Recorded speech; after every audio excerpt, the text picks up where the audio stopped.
नामले नै युद्ध स्वभावैले त्यो ऊर्जाशील शब्द भयो।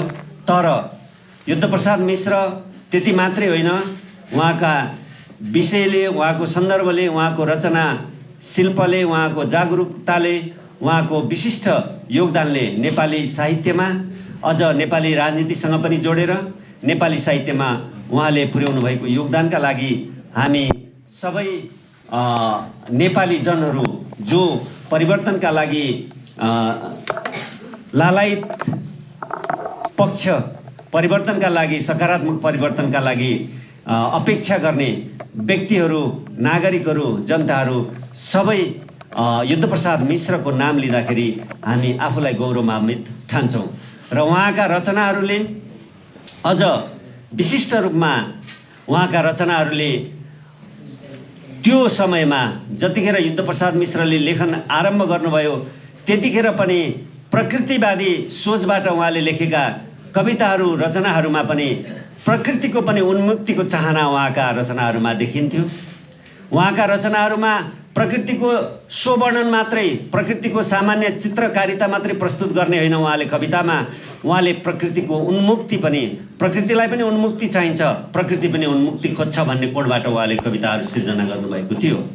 त्यसकारणले उहाँले लेखनको आरम्भमै चाहिँ प्रकृतिलाई अँगाल्दा पनि, प्रकृतिवादी सोचलाई अँगाल्दाखेरि पनि उन्मुक्तिका चाहनाहरू प्रस्फुटित हुन्थ्यो उहाँका रचनाहरूमा।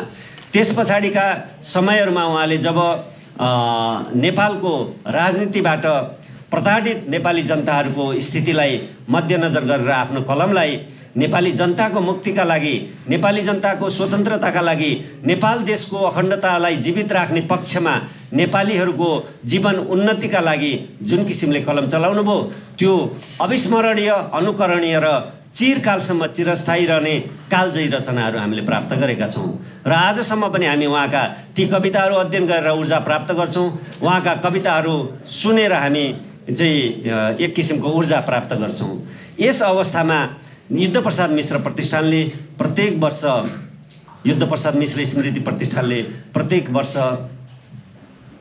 देशका विशिष्ट योगदान पुर्याउने साहित्यकार, कलाकार, सङ्गीतकर्मी अथवा परिवर्तनका लागि काम गर्ने व्यक्तित्व र संस्थाहरूलाई सम्मानित गर्ने, पुरस्कृत गर्ने गरेको छ। यसै क्रममा यस वर्ष हामीले रेशम बिरहीलाई यो पुरस्कार तथा सम्मान प्रदान गर्ने निर्णय गरेका छौँ। एउटा समिति निर्माण गरेर यो जहिले पनि हामीले चाहिँ एउटा समिति निर्माण गरेर समितिलाई पूर्ण अधिकार दिएर चाहिँ नामहरू सिफारिस गर्ने एउटा कार्यविधि प्रदान गरेको हुन्छ प्रतिष्ठानले। त्यही कार्यविधि अन्तर्गत हामी म लगायत साहित्यकार शान्ता मानवी शान्ता दिदी र साहित्यकार वासुदेव अधिकारी रहेको 3 सदस्यीय समिति बनेको थियो। त्यही समितिले धेरै नामहरू देशभित्र देश बाहिर समेत युद्धप्रसाद मिश्र सम्बन्धी कलम चलाउने, परिवर्तनका लागि कलम चलाउने, नेपाली जनहरूको हितका लागि कलम चलाउने, नेपाल राष्ट्रको स्वाधीनता, स्वाभिमान र अखण्डताका लागि कलम चलाउने कलमवीरहरू जसले साहित्य सिर्जना गर्नुहुन्थ्यो, जसले चित्रकारिता गर्नुहुन्थ्यो, जसले मूर्तिकलामा आफूलाई प्रस्तुत गर्नुहुन्थ्यो, यी विभिन्न क्षेत्रका, सङ्गीतका क्षेत्रका मूर्धन्य व्यक्तित्वहरूको नाममा हामीले बहस गऱ्यौँ, हामीले छलफल चलायौँ र अन्त्यमा हामीले रेशम बिरही जो धेरै लामो समयदेखि मफसलमा रहेर काठमाडौँका सुविधाहरू, सम्पूर्ण सुविधाहरूबाट त हामीले अध्ययन सामग्रीका सुविधा, अन्य सुविधाहरू प्राप्त गरेर यहाँबाट सिर्जनामा लागिराखेका छौँ। यद्यपि उहाँ मफसलमा चितवन, नेपालगञ्ज लगायतका ठाउँहरूमा बसेर नेपाली साहित्यको, नेपाली पत्रकारिताको प्रगतिशील कोणबाट चाहिँ सम्वर्धन, उत्थान र यसको उचाइ दिनका लागि काम गरिराख्नु भएको एउटा विशिष्ट योगदान पुर्याइराख्नु भएको व्यक्तित्वको रूपमा हामीले रेशम बिरहीलाई चयन गऱ्यौँ र हामीले केही नामसहित उहाँको नाम सिफारिस गऱ्यौँ। उहाँको एकल नाम सिफारिस गरेको होइन हामीले, यद्यपि प्राथमिकतामा हामीले रेशम बिरहीलाई प्रस्तुत गरेका थियौँ र हामीले प्रस्तुत गरेका नामहरूबाटै समितिको यो युद्ध प्रसाद मिश्र स्मृति प्रतिष्ठानको समितिले चाहिँ प्रस्तुत गर्यो कि हामी निर्णय गर्यो, अनुमोदन गर्यो हाम्रो सिफारिसलाई कि हामी युद्ध प्रसाद मिश्र स्मृति प्रतिष्ठान 2082 साहित्यकार रेशम बिरहीलाई प्रदान गर्नेछौँ भनेर निर्णय गर्यो। हामीलाई पनि गौरव लाग्यो, हामीले पनि स्वाभाविक रूपले आनन्द महसुस गर्यौँ र उहाँलाई हामीले सिफारिस गरे अनुसार निर्णय गरेकोमा म प्रतिष्ठान सिङ्गो परिवारलाई हार्दिक धन्यवाद ज्ञापन गर्दछु। र अब समग्रमा मैले यो जानकारी पनि दिनु उपयुक्त ठानेर त्यसको समितिको संयोजकको नाताले अहिले कसरी चयन भएको थियो, के आधारमा चयन भएको थियो भन्ने प्रश्न उठ्ला भनेर मैले यी कुराहरू राखेँ। अब यहाँहरू सबैलाई युद्ध प्रसाद मिश्र स्मृति प्रतिष्ठानको 35औं स्मृति दिवसको अवसरमा यो सम्मान तथा पुरस्कार तथा सम्मान प्रदान कार्यक्रममा पाल्नुहुने सम्पूर्ण आगन्तुकहरूलाई, सहयोगीहरूलाई, युद्ध प्रसाद मिश्रका अनुयायीहरूलाई उहाँको विचारसँग सम्बन्ध भए पनि विचारसँग सम्बन्ध नभए पनि उहाँहरूका रचनाहरूप्रति आफ्नो सद्भाव राख्नेहरूलाई, हामी जो उपस्थित भएका छौँ परिवारजनका सदस्यहरूलाई सबैलाई न्यानो अभिवादन गर्दै हार्दिक स्वागत गर्दछु।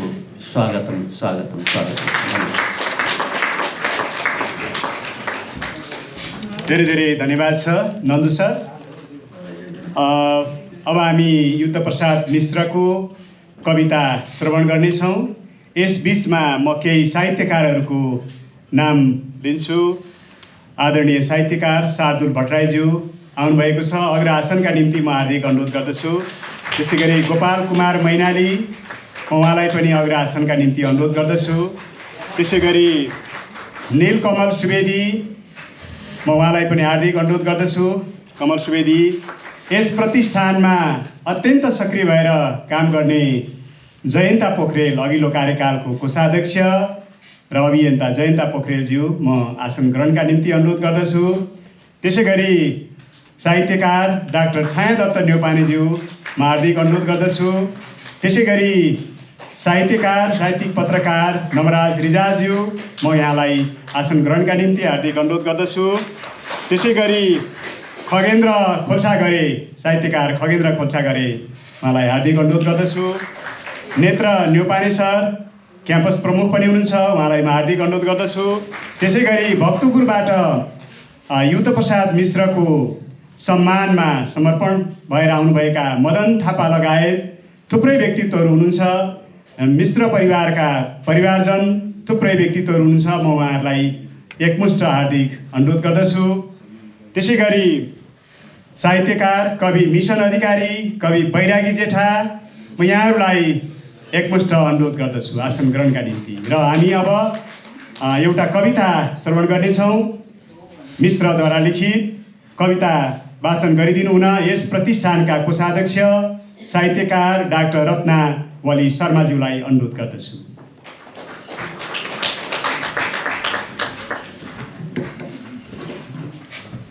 पैँतिसौँ युद्ध प्रसाद स्मृति दिवसका अवसरमा पाल्नुहुने सम्पूर्ण अभ्यागतज्यूहरूमा नमन।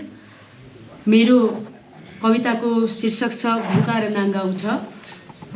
वरिष्ठ प्रगतिवादी कवि युद्ध प्रसाद स्मृति दिवसका अवसरमा म उहाँप्रति हार्दिक शब्द श्रद्धा अर्पण गर्दै उहाँको कविता वाचन गर्न गइरहेकी छु।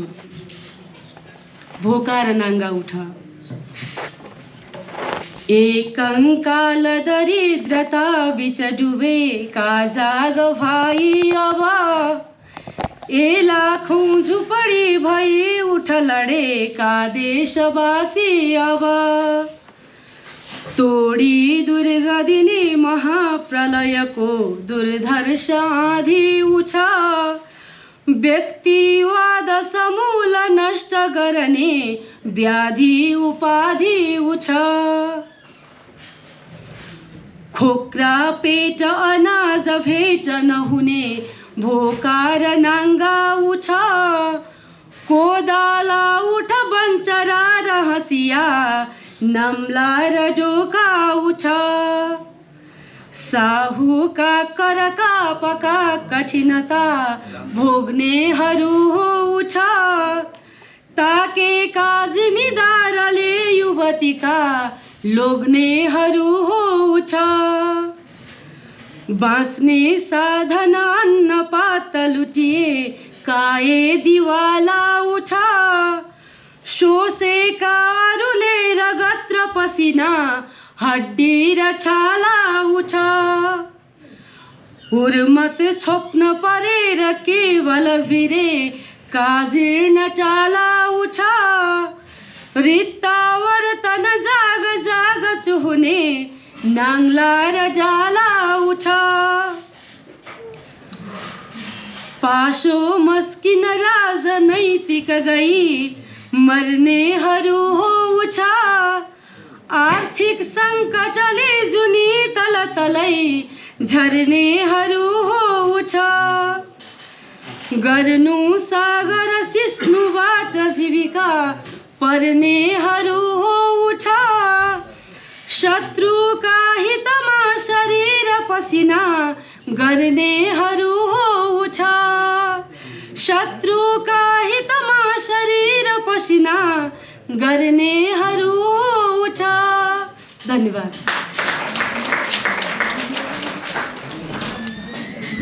धेरै धेरै धन्यवाद छ डाक्टर रत्नावली शर्माज्यू। उहाँ ज्वरोले पीडित हुनुहुन्थ्यो तैपनि आएर यति मिठो भाषण गरिदिनु भयो, हार्दिक धन्यवाद छ। यस कार्यक्रममा भक्तपुर सिरुटारबाट सोमलिङ्गेश्वर आधारभूत विद्यालयका प्राचार्य मन्जु बस्नेत विद्यार्थी भाइ बहिनीहरूसहित यहाँ उपस्थित हुनुहुन्छ। म यहाँहरू सबैलाई हार्दिक स्वागत, हार्दिक धन्यवाद व्यक्त गर्दछु। यसै गरी यस कार्यक्रममा साहित्यकार सृजना अर्याल उपस्थित हुनुहुन्छ। म आसन ग्रहणका निम्ति अनुरोध गर्दछु।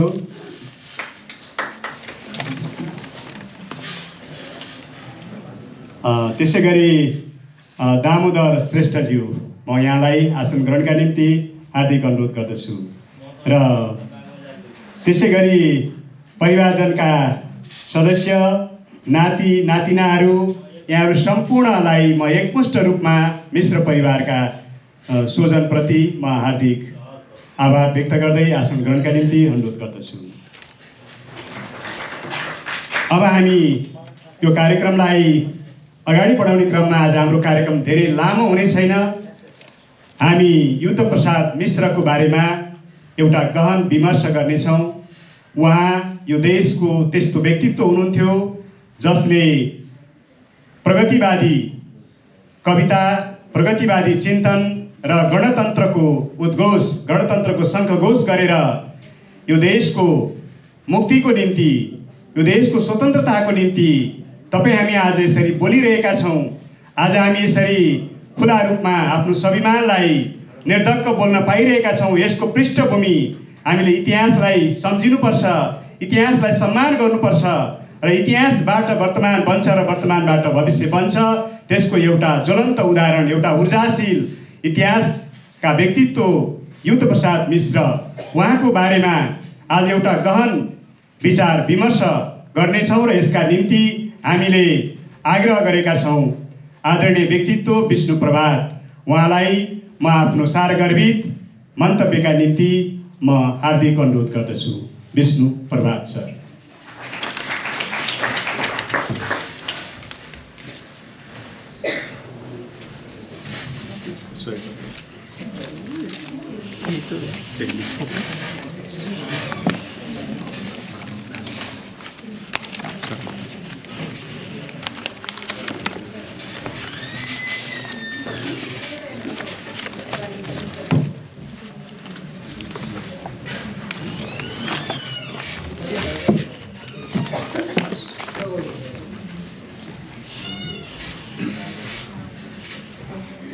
युद्ध प्रसाद मिश्रको 35औं स्मृति सभामा सभापतित्व गर्नुहुने, प्रमुख अतिथिको रूपमा रहनुहुने र यो समारोहमा सहभागी हुन आउनुभएका सम्पूर्ण साहित्यिक स्रष्टाहरू सबैमा सर्वप्रथम मेरो हार्दिक नमस्कार।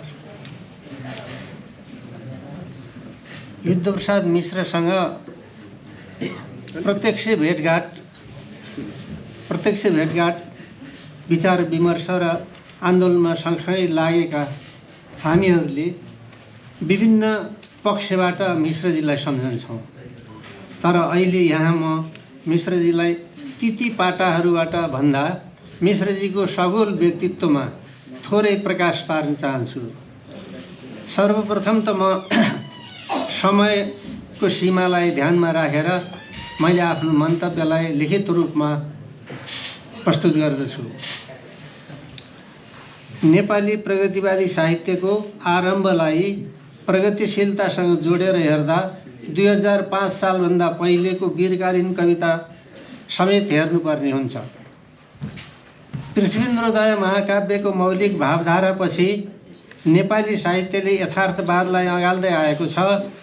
देवकोटा, रिमाल, प्रधान सँगसँगै शर्मा, मिश्र, तिमल सिन्हा, केवलपुरे, हृदय चन्द्र सिंहहरू सँगसँगै भवानी घिमिरे, गोकुल जोशी, शान्तदास मानन्दर, आनन्ददेव भट्ट, गोविन्द भट्ट, पारिजात, रमेश विकल, मोदनाथ प्रसिद्ध हुँदै प्रगतिवादी काव्य चिन्तनले ठोस आकार ग्रहण गर्यो।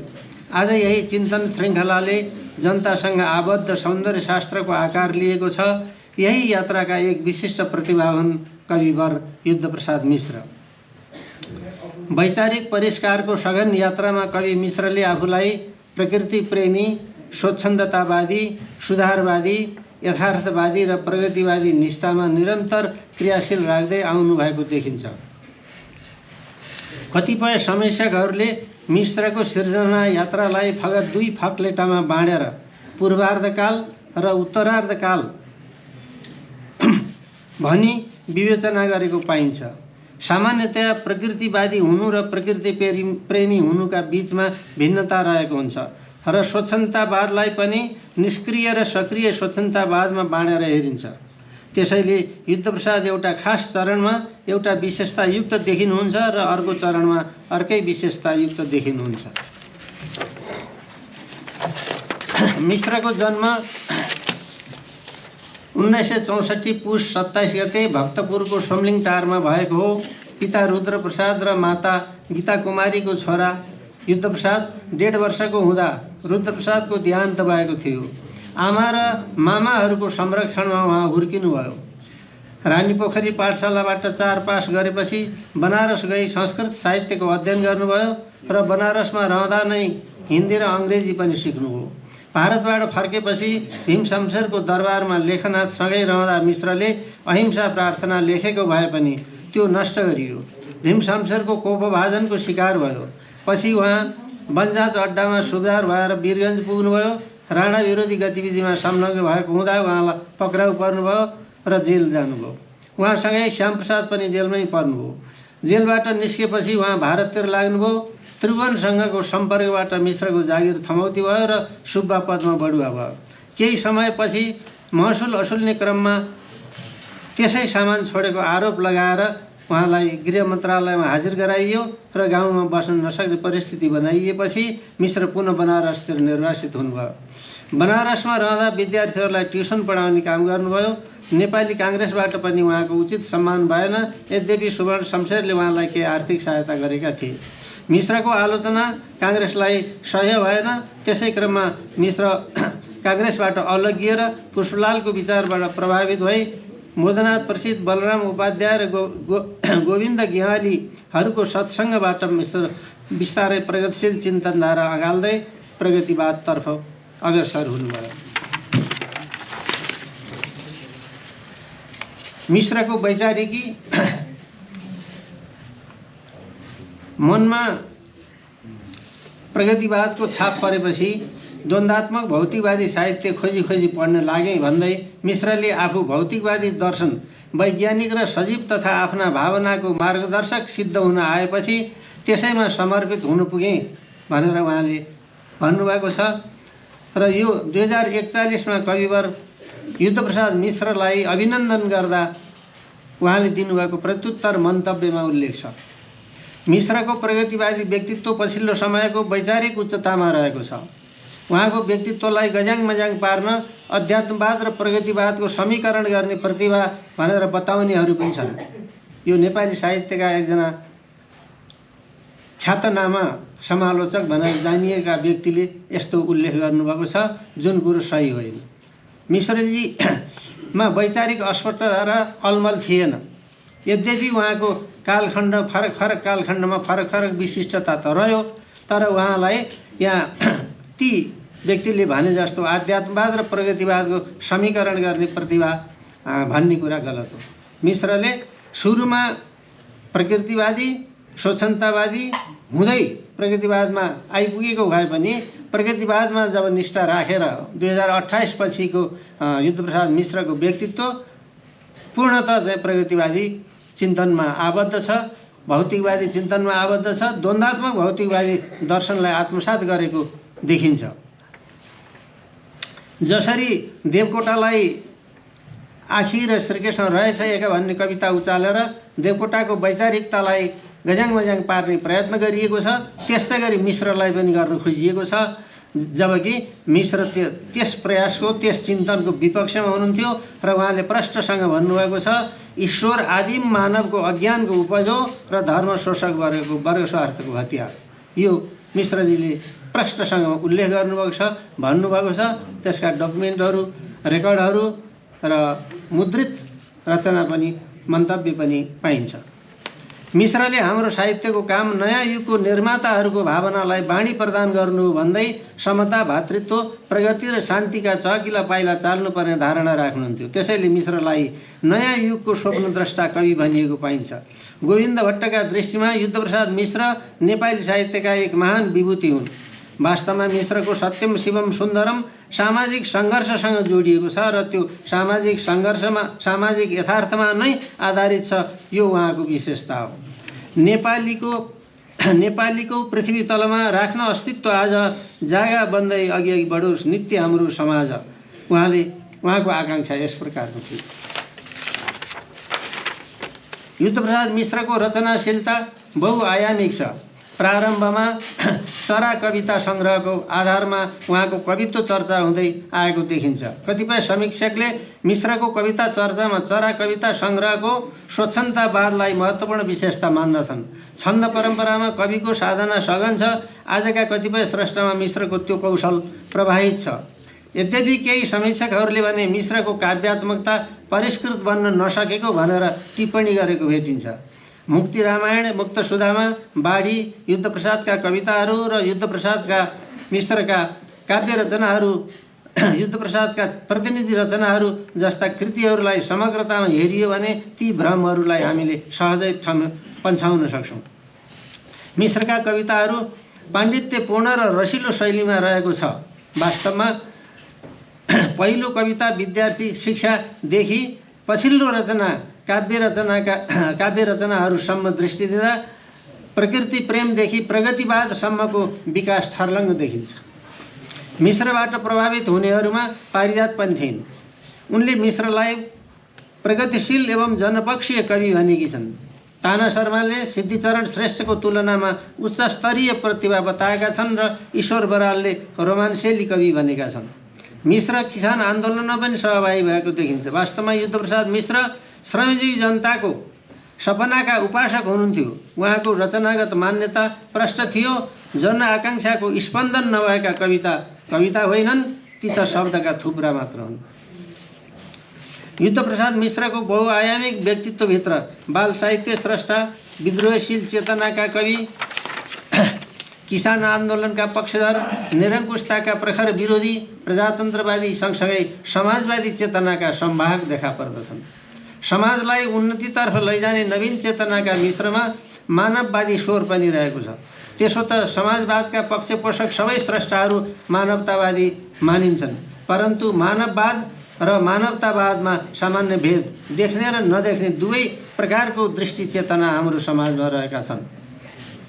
मिश्रलाई 2028 सम्म मानवतावादी र त्यसपछि प्रगतिवादी भनेको पनि पाइन्छ। मिश्र श्रमजीवी वर्गको पक्षधरता अँगाल्दै भन्छन्, भोका नाङ्गा दलित जनका एक आधार हामी, टुक्रा बन्धन विविध गर्ने चम्किला धार हामी। हाँसी हाँसी परहित विषय फाँसीमा छौँ तयार, उद्दतमा छौँ विकसित हुँदै जन्मको गर्नुसार। वास्तवमा युद्धप्रसादका रचनाहरूमध्ये उत्तरार्धतिरका रचना परिवर्तनका लागि उत्प्रेरक छन्। मिश्रले प्रष्ट र सोझै श्रमजीवी जनतालाई उठ्न आह्वान गर्छन्। खोक्रा पेट अनाज भेट नहुने, भोका र नाङ्गा उठ, कोदाला उठ बन्चरा र हँसिया, नाम्ला र डोका उठ। साहुका करकापमा कठिनता भोग्नेहरू हो उठ, ताकेका जिम्मेदारले युवतीका लोग्नेहरू हो उठ। यस प्रकार प्रगतिवादी मिश्रले आफूलाई वैचारिक आबद्धतामा मात्र सीमित नराखेर व्यवहारिक प्रतिबद्धतामा पनि उत्तिकै अग्रसर गराउनुहुन्छ। त्यसै कारण 82 वर्षको बुढो शरीर लिएर युद्धप्रसाद मिश्र कालोपट्टि अभियानको सङ्घर्षमा 2046 को आन्दोलनमा सहभागी भएर गिरफ्तारी दिनुभएको थियो।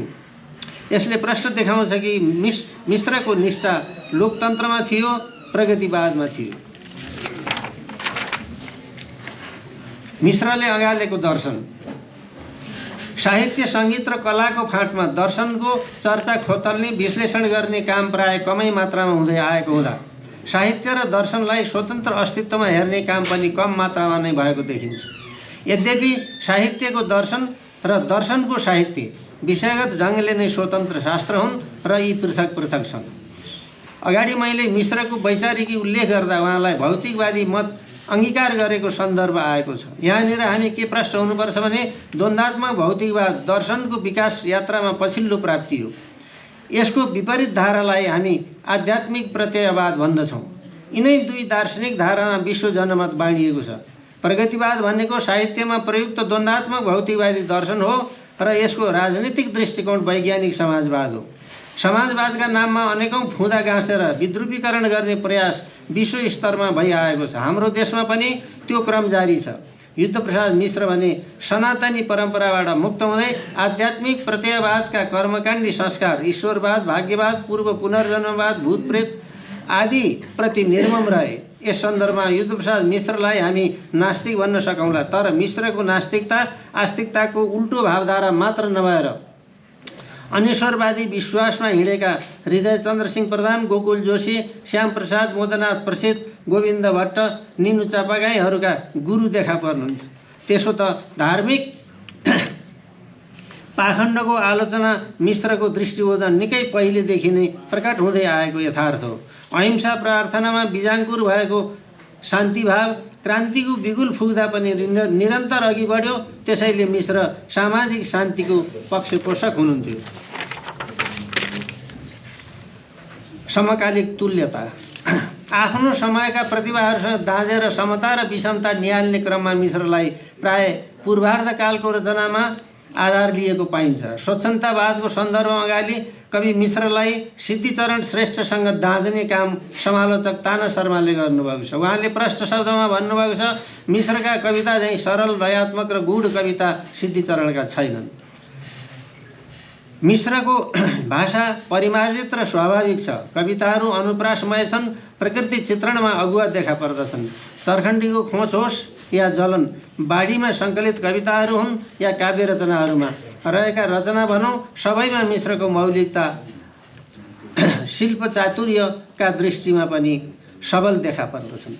श्रेष्ठका कवितामा भाषिक परिमार्जन नभएको, अनुप्रासविहीन र तान्तुन पारिएको अवस्था देखिन्छ भने शर्माले उल्लेख गरेका छन्। वास्तवमा युद्धप्रसादको उत्तरार्धकालिक निष्ठा अत्यन्तै उच्च कोटिको छ। त्यसै गरी अविचलित निष्ठाको सन्दर्भमा पनि मिश्र अनुकरण योग्य रहेको विचार बाढी, आगो र युद्धको सौन्दर्य शास्त्र नामक रचनामा गोविन्द भट्टले व्यक्त गर्नुभएको छ। गरेर भीष्म वन्दना उठाई व्योममा भुजा, मगर्छु व्यक्तिवादका प्रथा सबै दुजा दुजा। व्यक्तिवाद पुँजीवादी दर्शनको आधार हो। त्यसलाई साम्राज्यवादले संरक्षण गरिरहेको छ। सबै व्यक्ति स्वतन्त्र छन् भन्ने नारामा अराजकतावादको पक्षपोषण गर्नु यसको सार हो। त्यो समाजवाद विरोधी चिन्तन हो। वास्तवमा युद्धप्रसाद मिश्रको बहुआयामी व्यक्तित्व चर्चा गर्दा बाल साहित्य स्रष्टाको पाटो धेरैले उल्लेख गर्दैनन् र तुल्यताको सन्दर्भमा अन्य प्रगतिवादी स्रष्टाहरूसँग दाँज्ने काम पनि गर्दैनन्। महाकवि लक्ष्मीप्रसाद देवकोटा जस्तै युद्धप्रसाद मिश्रले पनि कविको स्वाभिमान उच्च राख्दै कविता रचना गरेका छन्। तुर्ने ताला महलहरूका झोपडीको म राजा भन्ने युद्धप्रसाद र म आफ्नै घरको राजा झोपडी नै भए पनि भन्ने देवकोटाको कथनमा तुलनीय पक्ष समान छन्। मिश्रले पुष्पलालको वैचारिकीमा क्रान्तिकारी जनवादी सांस्कृतिक सङ्घको नेतृत्व गर्छन्। देवकोटाले एकाडेमी स्थापनाको लागि पहल कदमी लिन्छन्। आफूलाई गरिएको अभिनन्दनलाई जनताका सपनाको अभिनन्दन भन्दै मिश्रले आफूलाई जनतासँग एकाकार गर्दछन्। मिश्र तथा देवकोटा दुवैले पागल कविता लेखेका छन्, तर दुवैका भावभूमि अलग अलग छन् र सक्रिय स्वच्छन्दतावादको सन्दर्भमा तुलनीय पनि छन्। जाली फाटाहरूको छ यहाँ रजाई, गर्छन् सदा सुजनका शिरमाथि दाई, त्यो वंश विज्ञ जुन गर्दछ टाई खाई, यस्तो छ यो समयको सम्झनुहोस् तपाईँ भनेर त्यति बेला मिश्रजीले भनेको कुरा आज पनि उस्तै हामीले समाजमा देख्दैछौँ। अन्त्यमा युद्धप्रसाद मिश्रको क्रान्तिकारिता लोकतान्त्रिक निष्ठामा आबद्ध थियो र त्यसप्रति सम्मान व्यक्त गर्दै प्रगतिशील लेखक कलाकार सङ्घले विक्रम सम्वत 2041 भदौ 23मा उहाँलाई सार्वजनिक अभिनन्दन गरेको थियो। त्यसलाई पारिजातले सामूहिक कदम बन्दै प्रशंसा गर्नुभएको थियो। विक्रम सम्वत 47 को फागुन 6 गते वीर अस्पतालमा उपचार रहँदै मिश्रको निधन भएको। झुक्न नजानेको शिर लिएर बाँचेका मिश्रको परिवार, पत्नी, लोककुमारी, सन्तति सबैमा हार्दिक सम्मान व्यक्त गर्दै म मिश्रजीलाई पुनः सम्झेर तपाईँहरूसँगबाट बिदा लिन्छु। नमस्कार।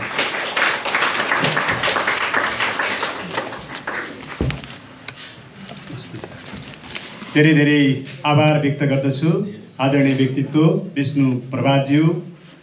छोटो समयमा अनुसन्धानमूलक, तर्कमूलक सूचना र ज्ञान संयोजन गरेर युद्धप्रसाद मिश्रका बारेमा उहाँले यस सभामा एउटा प्रकाश पारेर जानुभएको छ र उहाँको विषयमा शोध अनुसन्धान खोज अन्वेषण गर्नका लागि यो उहाँको लिखित मन्तव्य अत्यन्त महत्त्वपूर्ण रहेको छ।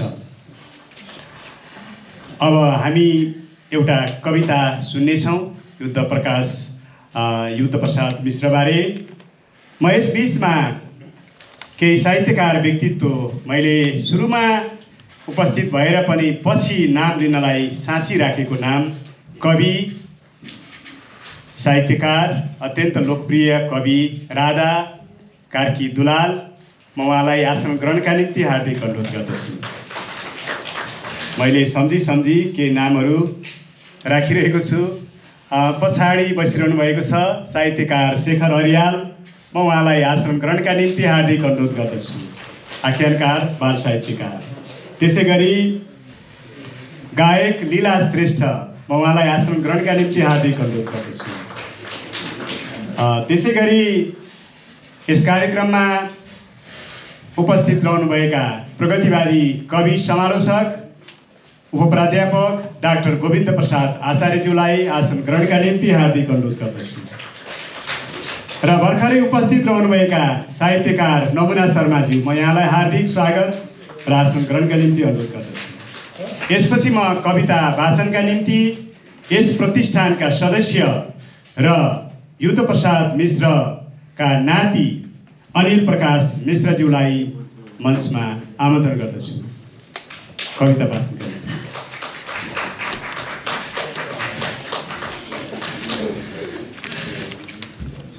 धन्यवाद।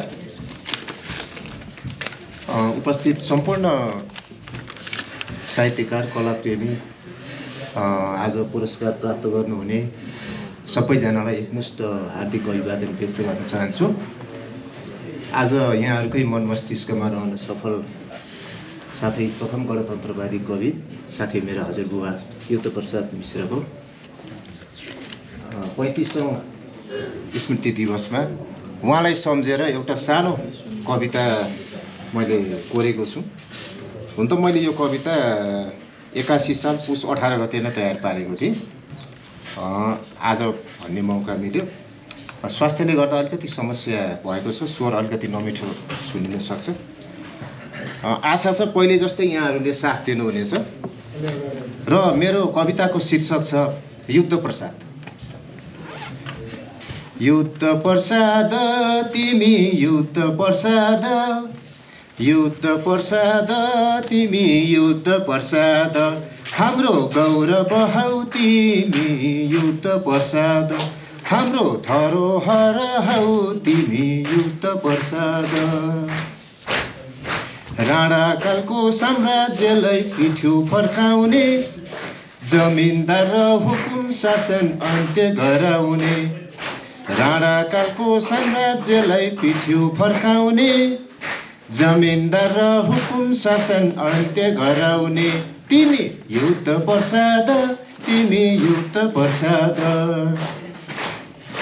गणतन्त्र सोच राख्ने एक्लो धरोहर क्रान्तिको बिगुल फुक्ने अदम्य साहसी सुतेर बसेकालाई चेतना जगाउने बोल्न डराउनेलाई तिमी आवाज दिलाउने तिमी युद्ध प्रसाद तिमी युद्ध प्रसाद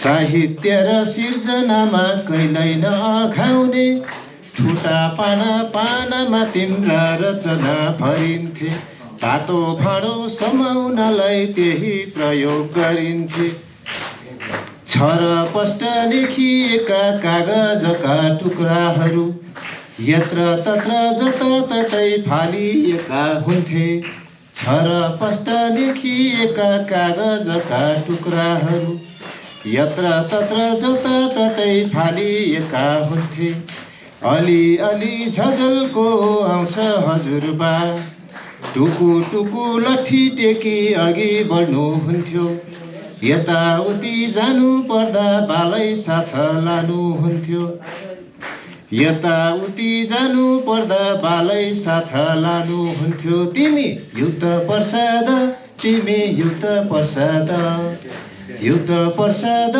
तिमी युद्ध प्रसाद युद्ध प्रसाद तिमी युद्ध प्रसाद।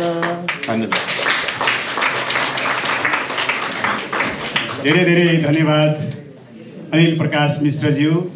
सबैका घरमा नाति होस् त अनिल प्रकाश मिश्र जस्तो होस्, यसरी हामीलाई कविता गीती कविताबाट मन्त्रमुग्ध गरेर युद्ध प्रसाद मिश्रको अत्यन्त गाढा सम्झना गराउनु भएको छ। उहाँलाई पुनः धन्यवाद व्यक्त गर्दछु। यस कार्यक्रममा भक्तपुर थिमीबाट उपस्थित रहनुभएका आदरणीय व्यक्तित्व कृष्णमोहन जोशीज्यूलाई म आसन ग्रहणका निम्ति हार्दिक अनुरोध गर्दछु। कृष्णमोहन जोशीजी अगाडि आएर अग्रासनमा आसन ग्रहण गरिदिनु हुन अनुरोध गर्दछु। अब यसपछि हामी कार्यक्रम हाम्रो मध्यान्तरबाट पनि अगाडि बढ्दैछ। धेरै लामो कार्यक्रम छैन। अब म कार्यक्रमलाई अगाडि बढाउने क्रममा आज हामीले अघि नै हाम्रा वरिष्ठ उपाध्यक्ष नन्दु उप्रेतीज्यूले, उहाँ छनौट समितिको संयोजक पनि हुनुहुन्थ्यो, उहाँले केही कुरा प्रकाश पारिसक्नु भएको छ। युद्ध प्रसाद मिश्रको सम्झनामा, उहाँको स्मृतिमा विशिष्ट पुरस्कार तथा एवं सम्मान अर्पण गर्ने कार्यक्रम रहेको छ। आज यो कार्यक्रममा यो सिफारिस समिति र प्रतिष्ठानले चयन गरेका व्यक्तित्व रेशम बिरैज्यू हुनुहुन्छ। उहाँलाई हामी हार्दिक बधाई ज्ञापन गर्दछौँ र उहाँको बारेमा अत्यन्त संक्षेपमा सारगर्भित रूपमा मन्तव्य राखिदिनु हुन यस प्रतिष्ठानका पूर्व अध्यक्ष, साहित्यकार र यस छनौट समितिका सदस्य वासुदेव घिमिरेज्यू अधिकारीज्यूलाई म हार्दिक अनुरोध गर्दछु।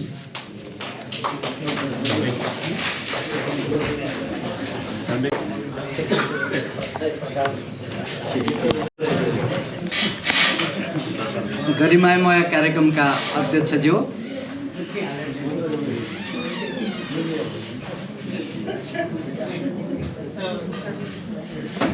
प्रमुख अतिथिज्यू,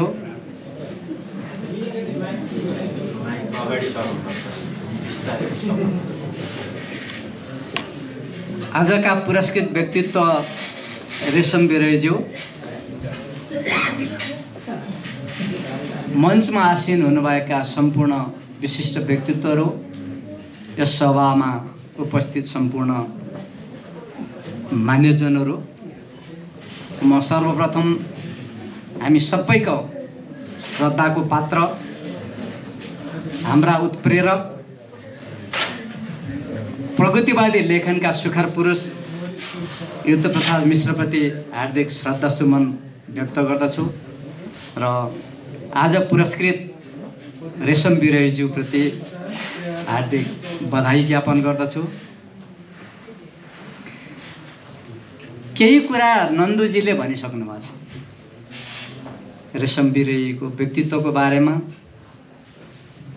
हामी किन छनौट गऱ्यौँ भन्ने सन्दर्भमा उहाँले केही प्रकाश पारिसक्नु भएको छ। म रेशम बिरहीज्यूको बारेमा संक्षिप्तमा प्रकाश पार्ने अनुमति माग्छु। पहिलो छ मेरो स्मृति। रेशम बिरहीलाई काठमाडौँमा लगालग यति धेरै कार्यक्रम भइरहेको छ, त्यसमा करिब 40को दशकदेखि हामी पनि सहभागी हुँदै गइरहेका छौँ। त्यति धेरै हामीले कहिल्यै सुन्न पाएका थिएनौँ। त्यस हिसाबले कयौँ हामी यो नियमित गोष्ठीहरूमा भेला हुने साहित्यकारहरूले को होला रेशम बिरही मैले त सुनेको छैन जस्तो एउटा भाव पनि पाएको म देख्छु। मैले उहाँलाई भेटेको चाहिँ नेपालगञ्जमा हो। 62-63 सालमा म पनि जागिरको सिलसिलामा नेपालगञ्ज पुगेको थिएँ। हामीले शब्द संयोजन नियमित रूपमा प्रकाशन गरिराखेका थियौँ र म नेपालगञ्जका साहित्यिक गोष्ठीहरूमा अभियानहरूमा र त्यहाँको पत्रकारितासित कुनै न कुनै हिसाबमा जोडिन्थेँ। नेपालगञ्ज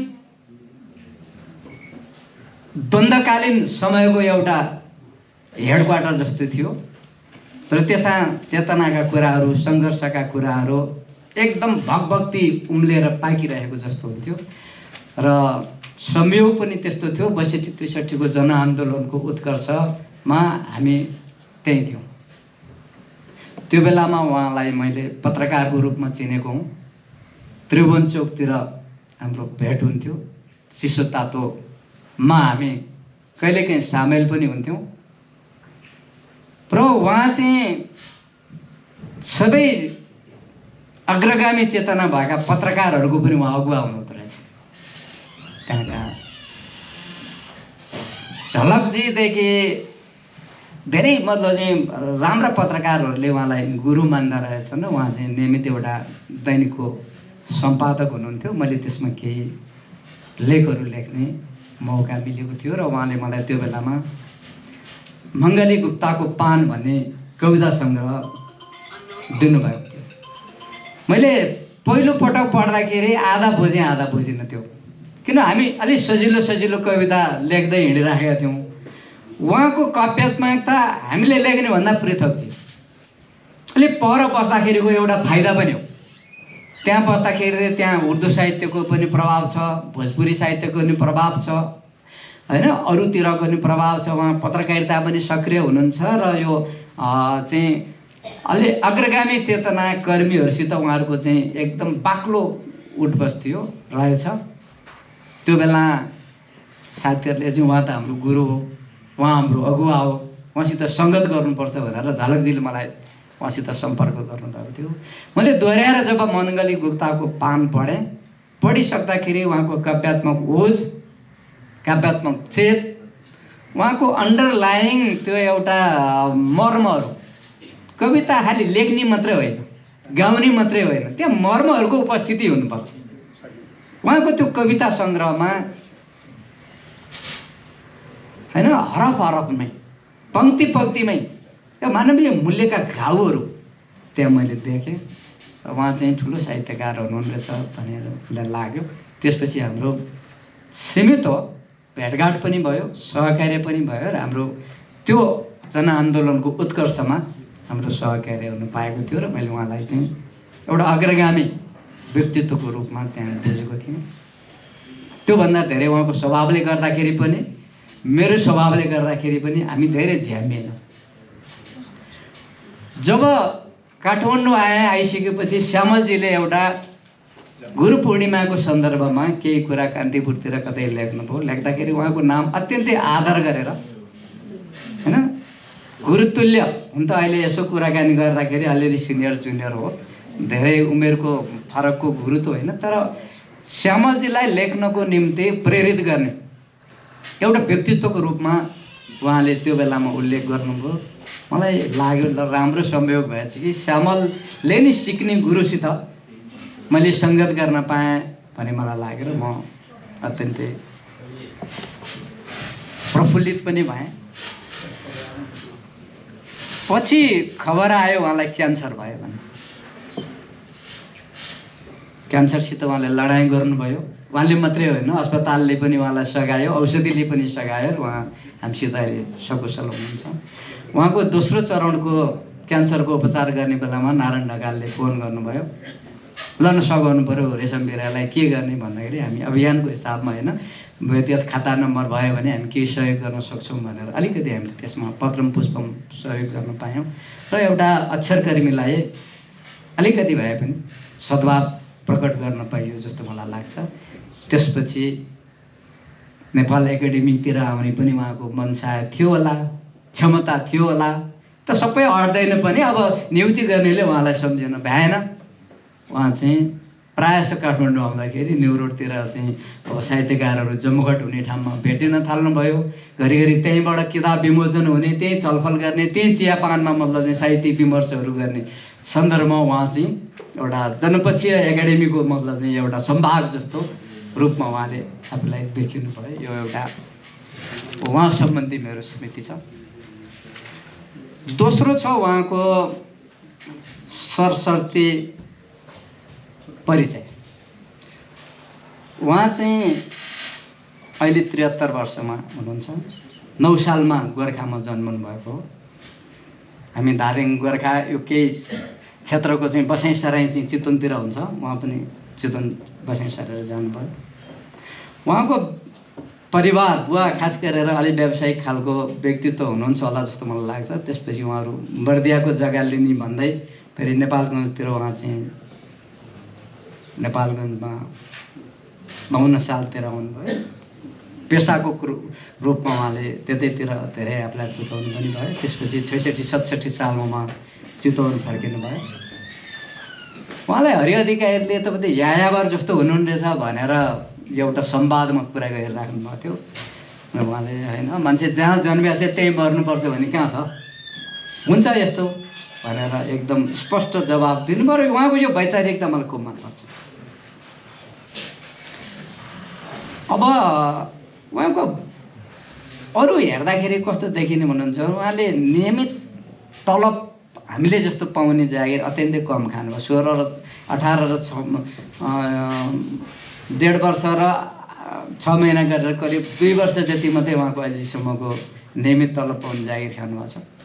साझा प्रकाशनमा जागिर इलाममा हुँदाहुँदै उहाँको चाहिँ पर्चा छर्ने सन्दर्भमा, चेतना फिजाउने सन्दर्भमा जागिर गएको छ। उहाँ थुनामा नि पर्नुभएको छ र उहाँले शिक्षक र साझा प्रकाशनमा गरेर 2 वर्षको जागिर खानुभएको छ।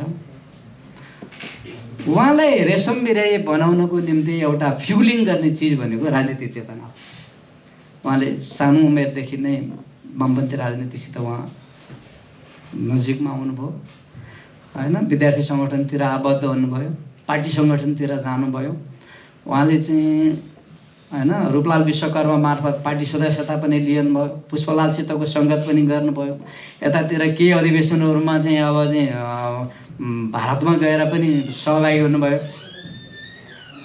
अलि पछि पुष्पलाल बितेपछि उहाँलाई विरक्त लाग्यो, छिन्न भिन्न मतलब चाहिँ परिस्थितिको कारणले गर्दा उहाँ निष्क्रिय पनि बन्नुभयो। त्यसपछि फेरि चौथो महाधिवेशनतिर एकाकार पनि हुनुभयो, त्यसको गतिविधि पनि चित्त बुझेन। त्यसपछि उहाँ चाहिँ अब अलि मूलधार बन्दै गइरहेको एमालेमा पनि आउनुभयो।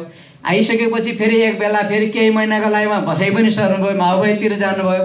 माओवादीले के गर्छ भनेको केही गर्ने होइन रहेछ भनेर फेरि उहाँ तुरुन्तै विरक्ति भाव बोकेर फेरि माउ घर फर्किनु भयो। यस्ता उहाँका यात्राका राजनैतिक यात्रा छ।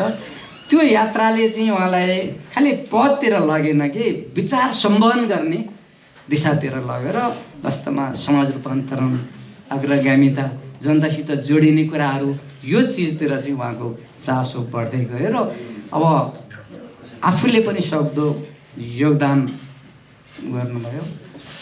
अहिले उहाँले थ्योरिटिकली जनताको बहुदलीय जनवादले प्रतिस्पर्धा पनि स्वीकार गर्ने र जनभावलाई पनि कदर गर्न सक्छ भन्ने उहाँको दृष्टिकोण रहिरहेको छ र यो उहाँको एउटा राजनीतिक पक्ष छ।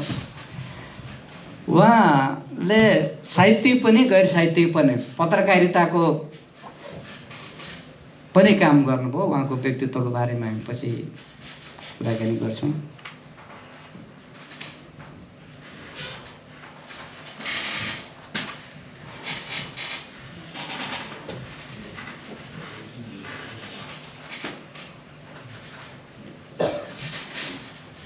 उहाँको बारेमा एकजना पोखरेल भाइले शोध गर्नुभएको छ, बोधराज पोखरेलले। उहाँले उहाँको व्यक्तित्वमा शिक्षक र जागिरे आयाम छ, राजनीतिक व्यक्तित्व छ, सम्पादकीय व्यक्तित्व छ, सामाजिक साङ्गठनिक व्यक्तित्व छ, पत्रकारिताको व्यक्तित्व छ र लेखकीय व्यक्तित्व छ भनेर भन्नुभएको छ। मैले हेर्दाखेरि पनि उहाँको लेखकीय व्यक्तित्वभित्र चाहिँ हामी त्यसमै अलिकति बढी केन्द्रित हुन्छौँ। उहाँको कवि व्यक्तित्व र निबन्धकार व्यक्तित्व चाहिँ खूब प्रधानता छ। उहाँले कविता लेख्दाखेरि पनि अत्यन्तै ओजपूर्ण कविता लेख्न सक्नुहुन्छ। विचारलाई, दृष्टिकोणलाई उहाँले चाहिँ त्यो कवितामा आमन्त्रण गर्न सक्नुहुन्छ। हामी कहिलेकाहीँ कस्तो हुन्छौँ भनेदेखि हामीले पार्टीको सदस्यता ल्याए हुन्छ, विचार पनि बोक्या भन्छौँ, तर हामी लेख्दाखेरि चाहिँ त्यो विचार लेखिरहेको हुँदैन। उहाँ त्यसमा पृथक हुनुहुन्छ। उहाँ चाहिँ साँच्चै आफूले अङ्गीकार गर्नुभएको दृष्टिकोणलाई कवितामा तान्नुहुन्छ, ओह्राल्नुहुन्छ र एउटा ओजपूर्ण कविता लेख्नुहुन्छ। उहाँको निबन्ध कविताभन्दा पनि झन् सशक्त छ। उहाँको निबन्धमा सपना र विचारका कुराहरू पनि छन्, सङ्घर्षका भोगाइहरू पनि छन् र के भयो भएन भन्ने चिजको एउटा मूल्याङ्कन पनि छ, विश्लेषण पनि छ। यो हामी सबैले गर्न सकिरहेको हुँदैन। म कहाँ छु, म के हुँ भन्ने कुरा लेख्दाखेरि सम्झिनु पऱ्यो नि। हुँदाखेरि एउटा हुने, लेख्दाखेरि अर्को लेख्ने पनि मिलेन। त्यसो भएर उहाँको कविता पनि निबन्ध पनि अत्यन्तै ओजपूर्ण छ।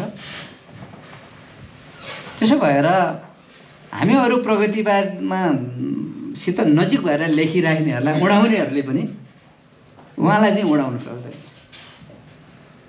होइन। यो रेशम बिरही चाहिँ ख्याल ख्यालको कुरा लेख्छ, नारा लेख्छ, अथवा चाहिँ नुन चिनी पानीका कुरा लेख्छ, उपयोगितावादी कविता लेख्छ मात्रै भन्न सक्दैन।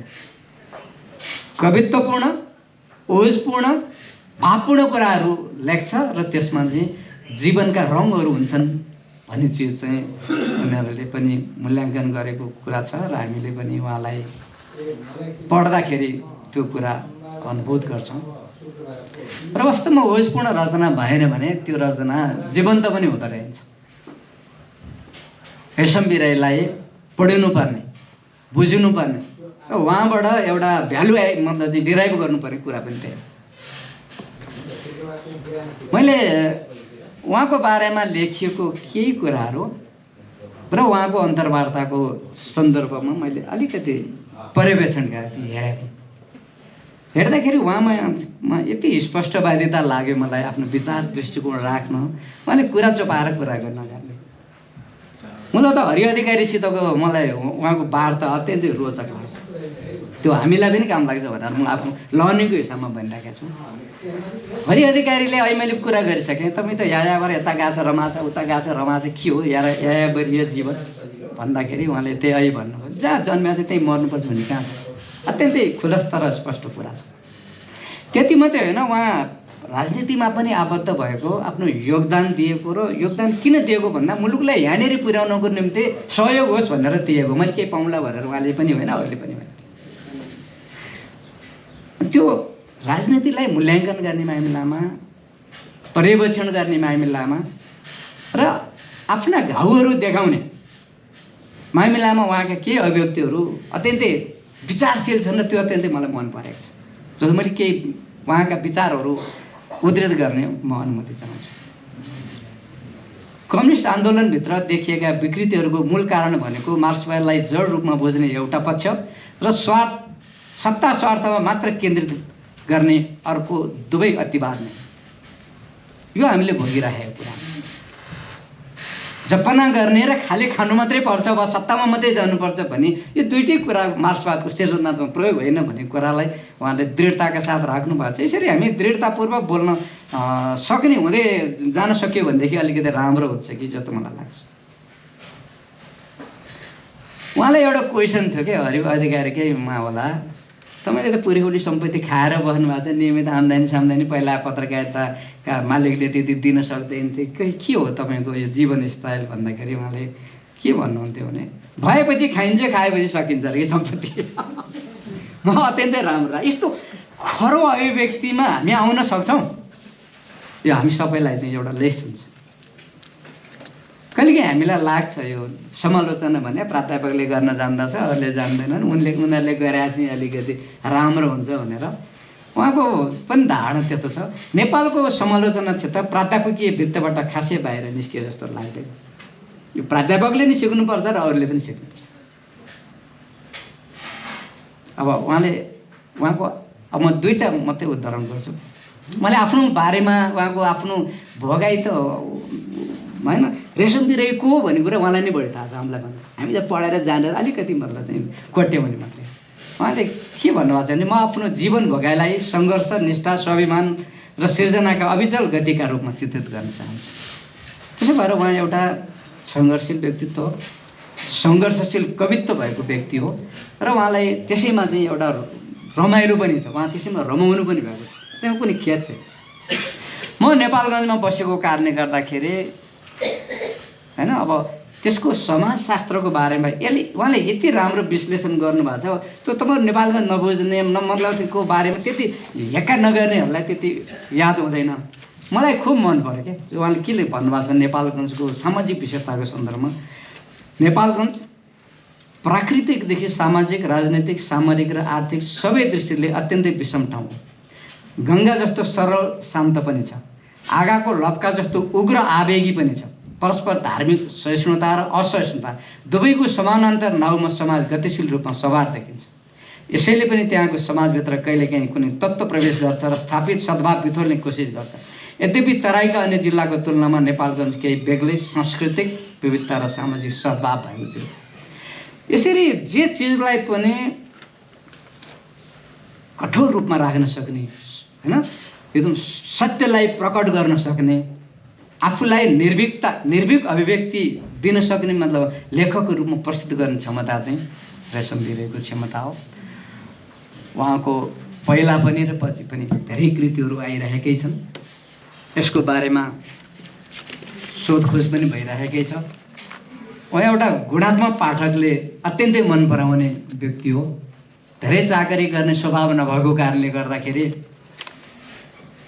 उहाँको बारेमा भने जति सोधखोज, उहाँलाई चाहिँ भने जति सम्मानहरू चाहिँ त्यति हुन सकेको छैन। हामीलाई लाग्यो अब उहाँलाई सम्मान गरेर एउटा साधकलाई सम्मान गरेको चाहिँ दृष्टान्त दिनुपर्छ भन्ने हिसाबले नै हाम्रो पुरस्कार चयन समितिले उहाँको नाम सिफारिस गरेको हो। उहाँ वामपक्षीय लेखक हुनुहुन्छ।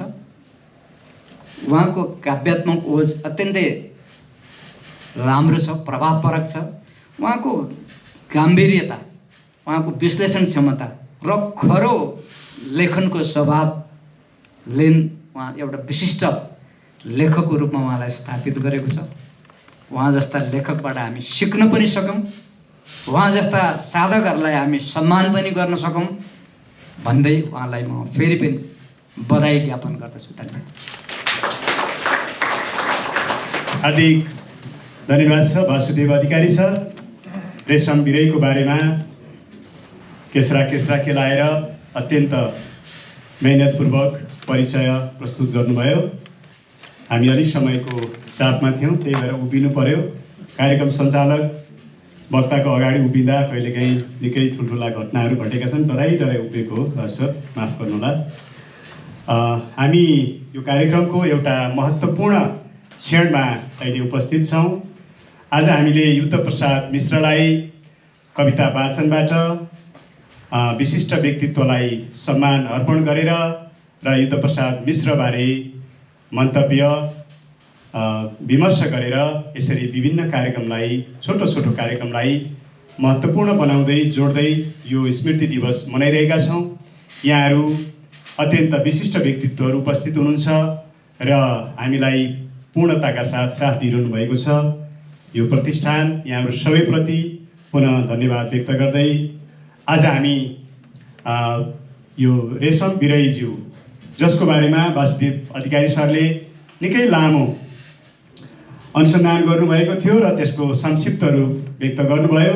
हामी यो प्रतिष्ठानको प्रकाशनमा उहाँले खोज्नुभएका रेशम बिरहीका बारेमा अनुसन्धान गर्नुभएका सामग्रीलाई यथास्थानमा त्यसलाई हामी प्रकाशित गर्नेछौँ। आज सबै उहाँले सुनाउन सक्नुभएको छैन, त्यसको न्याय पक्कै हुनेछ। अब हामी यो सम्मान अर्पण गर्ने चरणमा छौँ। म सम्मान अर्पण गर्नुभन्दा अगाडि धेरै कुरा त सरले भनिसक्नु भएको छ। यद्यपि उहाँलाई प्रदान गरिने, उहाँलाई अर्पण गरिने सम्मान पत्रको बेहोरा म वाचन गर्ने अनुमति माग्छु।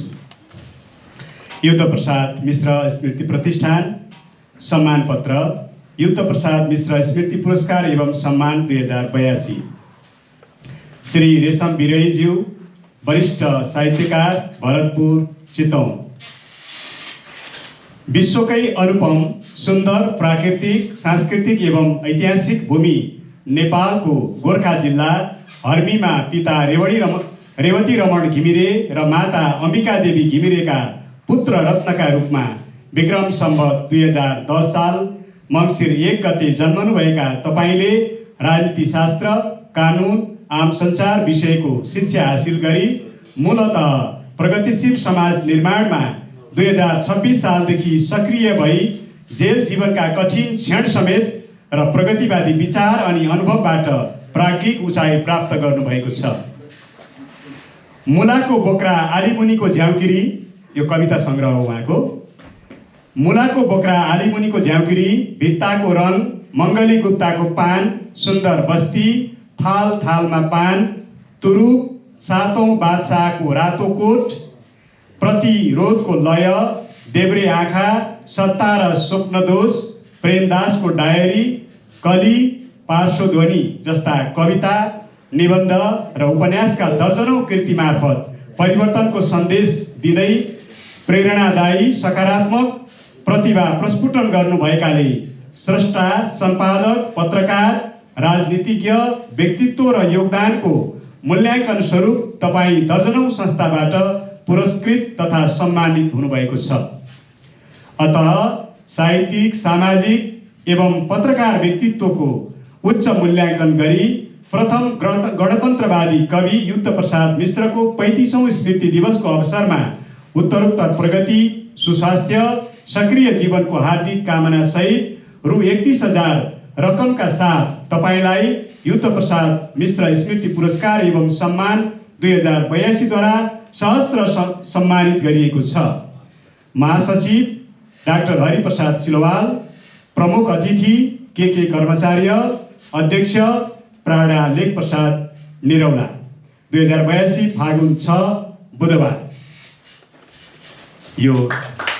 अब यो सम्मान पत्र अर्पण गर्ने चरणमा रहेको छ। म सम्मान पत्र अर्पण गर्नका निम्ति क्रमशः म केही भूमिका आदरणीय व्यक्तित्व शान्ता मानवीज्यूलाई, आजका सम्मानित व्यक्तित्वलाई माला अर्पण गरिदिनु हुन हार्दिक अनुरोध गर्दछु। शान्ता मानवीज्यूबाट माला अर्पण। रेशम बिरहीज्यूलाई म अगाडि आइदिनु हुन हार्दिक अनुरोध गर्दछु। आदरणीय सम्मानित व्यक्तित्व रेशम बिरहीज्यू, शान्ता मानवीज्यूबाट माला लगाइदिनु हुन हार्दिक अनुरोध गर्दछु र हामी सबैले ताली लगाउँछौँ। यसै गरी आजका प्रमुख अतिथिज्यूबाट सम्मान पत्र अर्पण गरिदिनु हुन हार्दिक अनुरोध गर्दछु। सम्मानित व्यक्तित्वलाई सम्मान पत्र अर्पण गरिदिनु हुन अनुरोध गर्दछु। यसै गरी यस प्रतिष्ठानका अध्यक्ष ज्यूलाई नगद राशिको खाम प्रदान गरिदिनु हुन अनुरोध गर्दछु।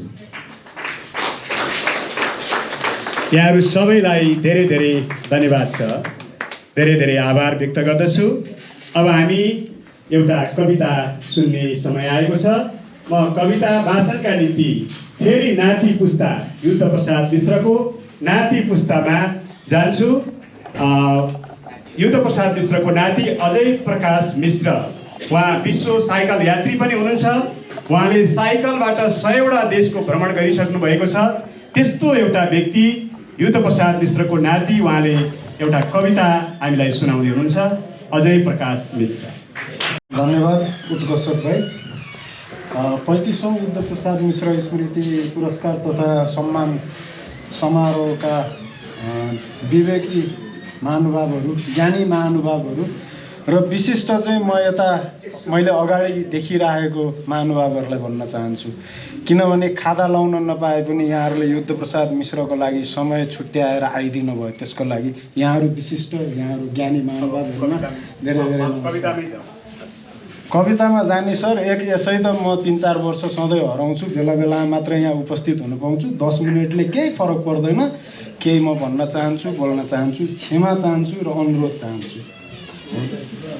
मैले बारम्बार भन्दै आउँछु, हजुरले अघि इतिहासको कुरा गर्दै हुनुहुन्थ्यो उद्घोषक दाइले। इतिहास सधैँ सम्झिनुपर्छ, इतिहासबाट हामीले धेरै कुराहरू सिक्न सक्छौँ। मैले 117वटा राष्ट्र पुरा गरिसक्दाखेरि संसारका जति पनि विकसित देशहरूमा गएँ, त्यहाँ मैले सिकेका केही कुराहरूमध्ये एक यो पनि हो कि इतिहास जहिले पनि हामीले सम्झिनुपर्छ, इतिहासबाट हामीले धेरै कुरा सिक्नुपर्छ। त्यो कुरो हामीले सिक्न सकेनौँ भने अलिक गाह्रो पर्छ, हामीलाई अगाडि बढ्न धेरै सजिलो हुन्छ इतिहासले गर्दा।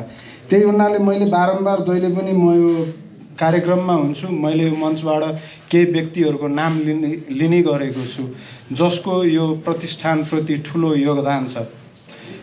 हामी मिश्र परिवार मात्र नभइकन प्रतिष्ठानले पनि ती व्यक्तिहरूलाई सधैँ सम्झिनुपर्छ जो युद्ध प्रसाद मिश्रको लागि अहोरात्र खटिएर हिँड्नुभयो। जीवेन्द्र देवगिरी दाईहरू, अङ्कलहरू जस्ता, मोहननाथ प्रसृतहरू, हुमागाई अङ्कलहरू, वासुदेव अङ्कलहरू जस्तो धेरैजनाहरू हुनुहुन्छ जसले यो प्रतिष्ठानलाई काँधमा बोकेर आज यहाँसम्म लिएर आइपुर्याउनु भयो। मैले बारम्बार भन्ने गर्छु, आजको भावी पुस्ताले हिजोको ती इतिहासलाई सम्झिन सकेन भने तपाईँहरूलाई पनि भोलि ती पुस्ताले, आगामी पुस्ताले सम्झिने छैनन्।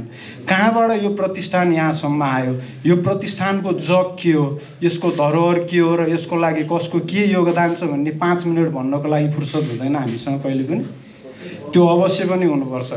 यो गुठी थियो, युद्ध प्रसाद मिश्रको देहावसान भयो, खुला मञ्चमा पार्थिव शरीर राखिएको थियो, त्यहाँ त्यतिखेरका हरेक विशिष्ट व्यक्तिहरू आउनुभयो, भेटी चढाउन भयो। त्यो भेटी मोहननाथ प्रसृत, हुमागाई अङ्कलहरू, मोहननाथ प्रसृतहरूले ल्याएर अरुण मिश्रलाई दिनुभयो।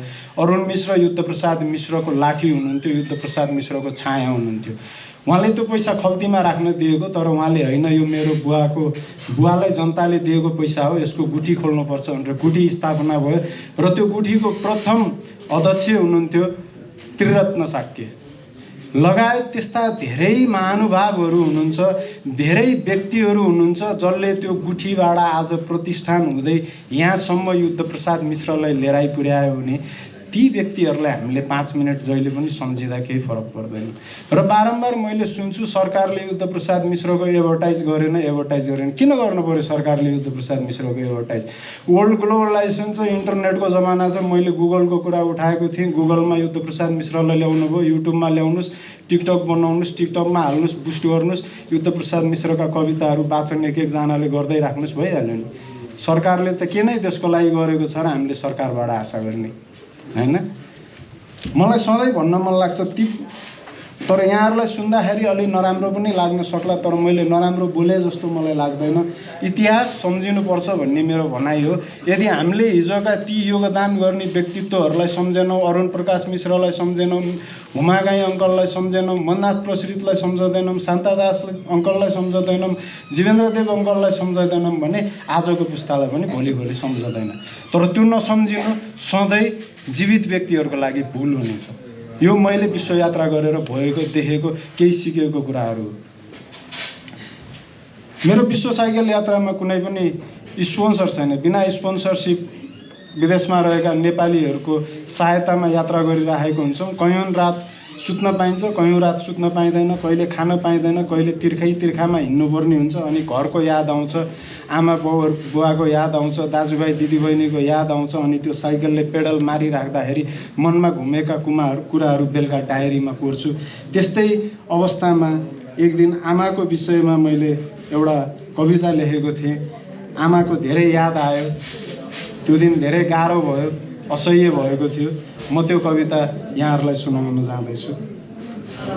भगवान चिन्नुभन्दा पहिलेको भगवान, भगवान चिन्नुभन्दा पहिलेको भगवान आमा, देउता चिन्नुभन्दा पहिलेको देउता आमा, भगवान चिन्नुभन्दा पहिलेको भगवान आमा, देउता चिन्नुभन्दा पहिलेको देउता आमा।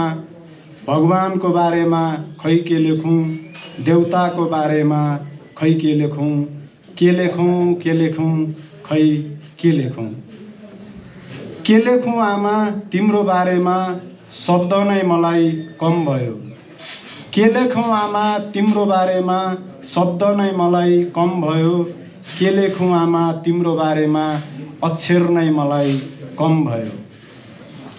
9 महिना कोखमा तिमीले राख्यौ, असीम वेदना तिमीले सह्यौ, प्राणमा मेरो श्वास भर्यौ, जीवनमा मेरो श्वास भर्यौ, ज्यानको बाजी तिमीले थाप्यौ, ज्यानको बाजी तिमीले थाप्यौ, यो धरती मलाई तिमीले टेकायौ, यो सृष्टि मलाई तिमीले देखायौ, यो सृष्टि मलाई तिमीले देखायौ। के लेखौँ आमा तिम्रो बारेमा शब्द नै मलाई कम भयो, अक्षर नै मलाई कम भयो।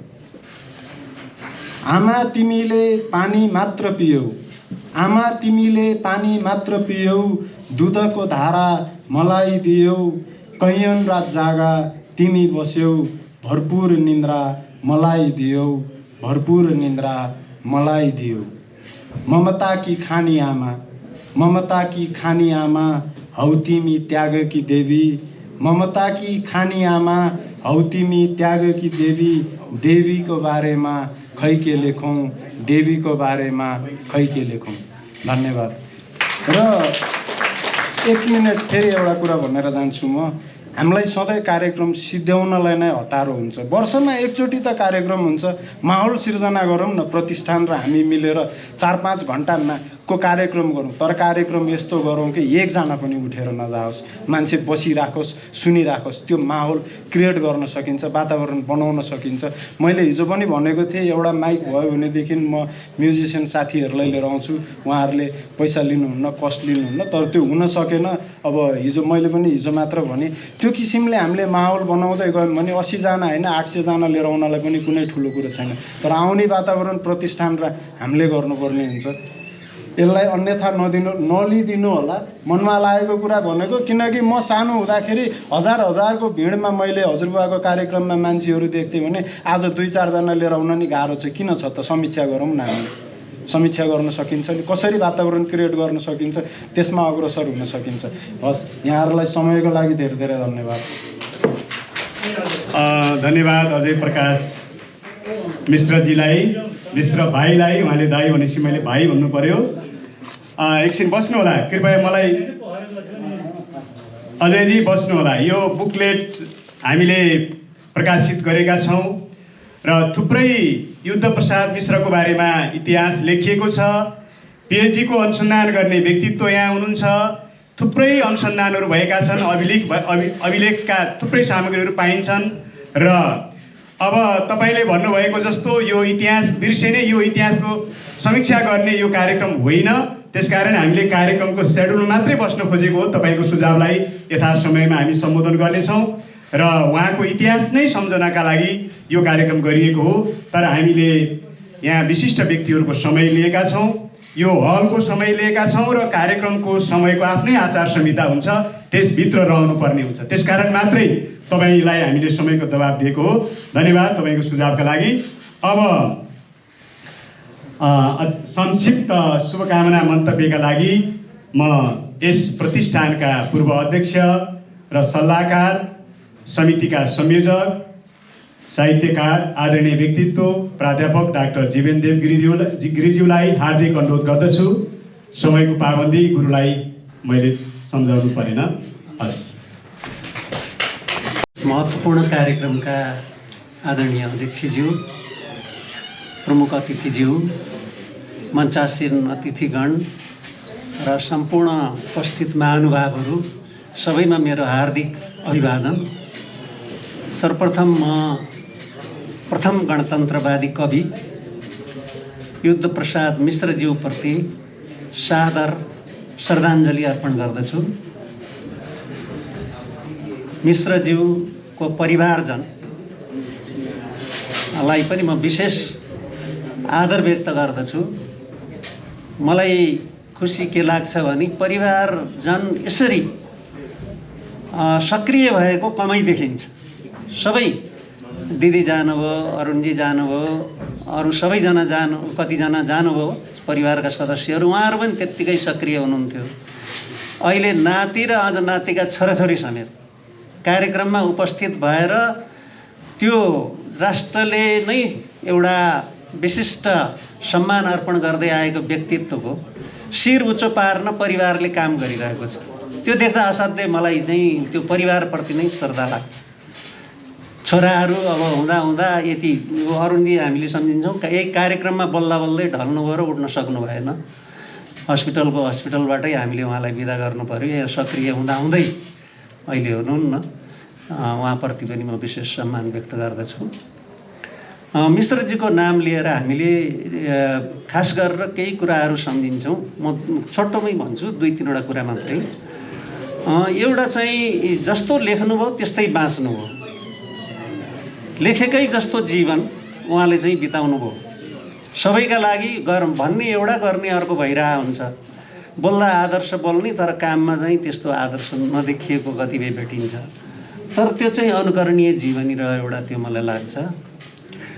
अर्को वैचारिक हिसाबले उहाँ चाहिँ कहिले अब नेपाली काङ्ग्रेस नजिक हुनुभयो, अलि पछि गएपछि वाम आन्दोलनमा आउनुभयो, अथवा 28 सालपछि स्पष्ट रूपले सङ्गठित भएरै लेखक सङ्घको नेतृत्व गर्नुभयो। तर पनि उहाँको सुरुदेखिको धार हेर्दाखेरि विद्रोही, क्रान्तिकारी, त्यागी धार जुन छ, त्यागपूर्ण जीवन, त्यो सुरुदेखि देखिन्छ। त्यो भीम शमशेरको दरबारमा सीता महारानीहरूसँग काम गर्दा होस्, त्यहाँ अहिंसा प्रार्थना लेखेर त्यो भीम शमशेरलाई यसरी सिधै उ गरेर पिठ फर्काउन नपाइने राणा उसमा पिठ फर्काएर हिँडेर त्यो जानुभयो। भीम शमशेरले त्यो च्यात्यो।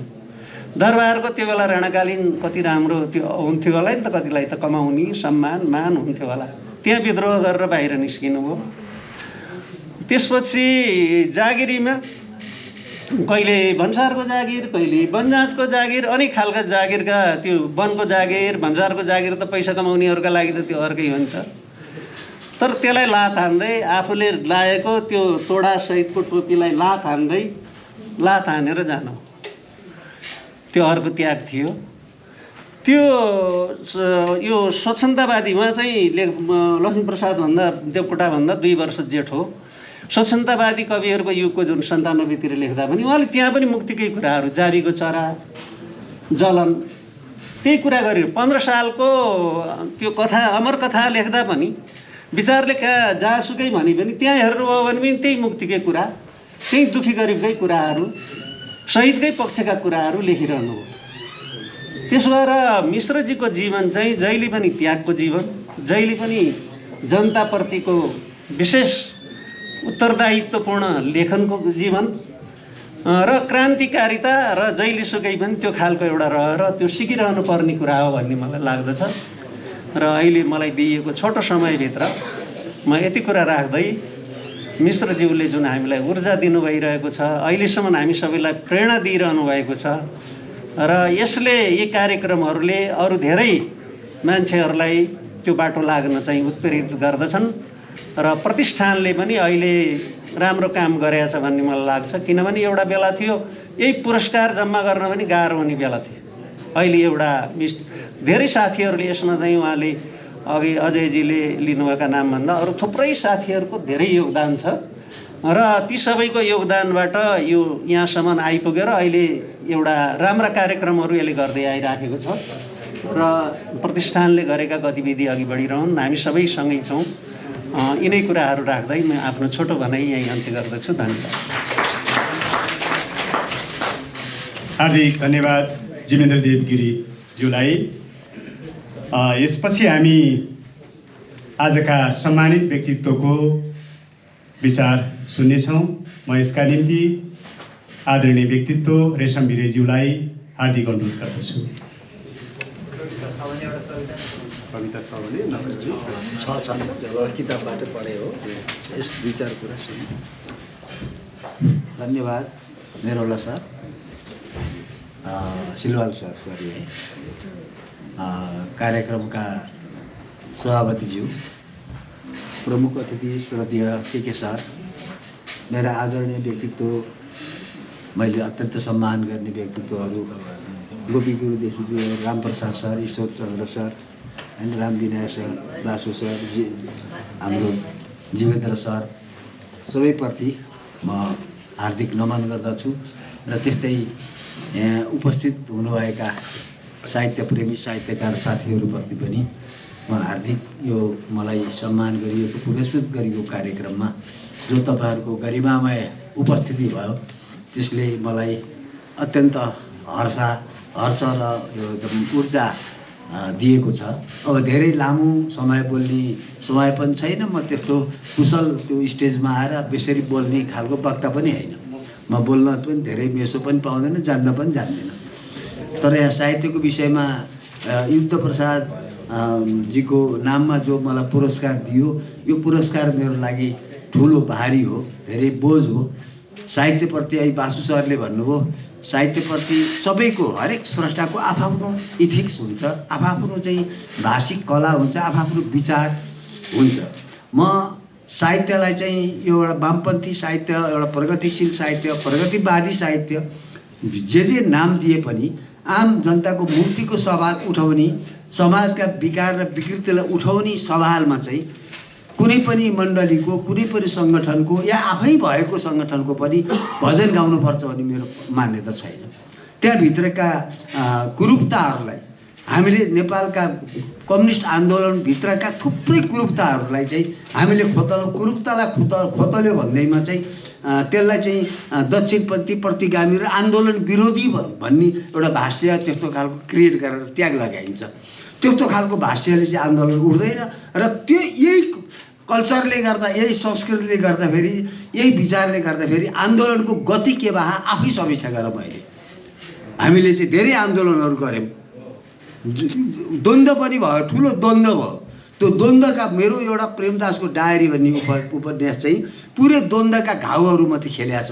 त्यो आन्दोलनको र स्पिरिटको कहिले पनि विरोध गरेका छैन। रक्सी खान पाइन्न भनेर प्रतिबन्ध गरेर आउने, छापा मारेर गएर आफै रक्सी खाने मेरो आँखाले देखाएको छु। म नेपालगञ्ज बसेँ, अहिले भाषुसरले भन्नु नेपालको आन्दोलनको चरम भएको ठाउँमा ती कुराहरू बाँके बर्दिया त्यो ठाउँभित्र के भए, कस्तो कस्तो नृशंस कामहरू भयो भन्ने कुरो म आँखाले देखाएको छु। त्यो आँखाले देखेका कुरालाई मैले राखेँ। आन्दोलन जस्तोसुकै हो, जहाँको सङ्केतमा जहाँको उसमा आएर जसरी उठे पनि आएको त्यो मुक्तिकै आन्दोलन थियो। त्यो हामी त बुझाएको छौँ त्यसको अन्तर्वस्तु त। मैले स्पेसल मैले धेरै ठाउँ लेखेका पनि थियो। यसको उठान कहाँ कसरी भएको छ, यो पक्कै पनि राम्रो परिणामको लागि भएको छैन भन्ने कुरो स्पष्ट दृष्टिकोण थियो र त्यसले अहिले परिणामले देखाइरहेको छ। सबैले बुझेको कुरा हो। अब यो धेरै त्यतातिर नजाऊँ। अब मेरो आफ्नो विषयमा पनि धेरै भन्नुभयो। यहाँ हाम्रो श्यामललाई कता केमा आएछ, सायद दशनीको लहेङ्गा भन्ने कविताको सन्दर्भमा हो कि श्यामलको गुरु त म हबी होइन। कहाँ श्यामलको गुरु हुन्छ? मेरो उमेरले मभन्दा 5-6 वर्ष कान्छो छ श्यामल, तर श्यामल मेरो गुरु हो।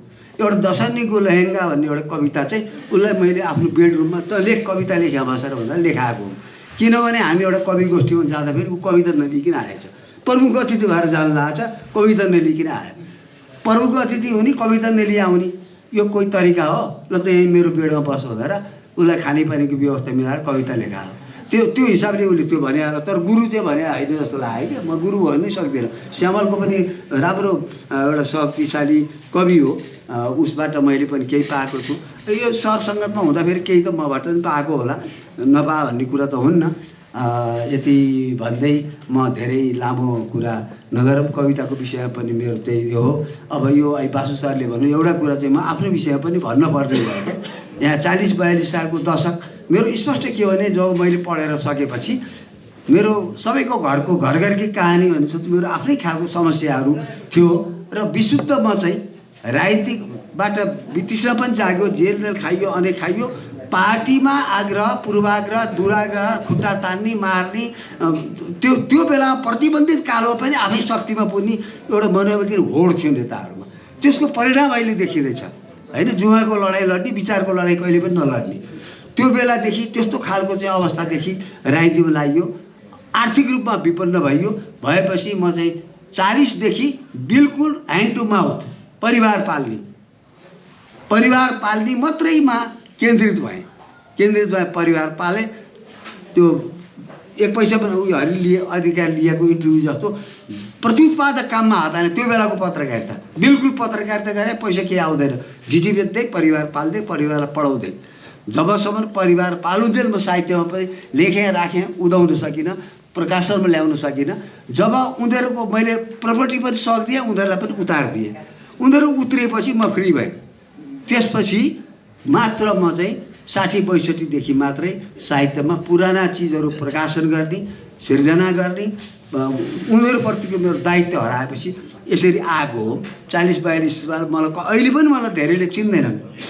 र यति भन्दै र यो हाम्रो प्रतिष्ठानका सदस्य, अध्यक्ष, सदस्य, साथीहरू सबैप्रति आभार व्यक्त गर्छु। म त्यो युद्ध प्रसादजीको नामको पुरस्कार दिन योग्य थियो कि थिएन त्यो इतिहासले समीक्षा गर्ला। मेरो सिर्जनालाई त्यो सिर्जनाकै रूपबाट अध्ययन गर्दिनँ, पढ्दिनँ र पहिचान गर्दिनँ अनुरोध गर्दछु। धन्यवाद।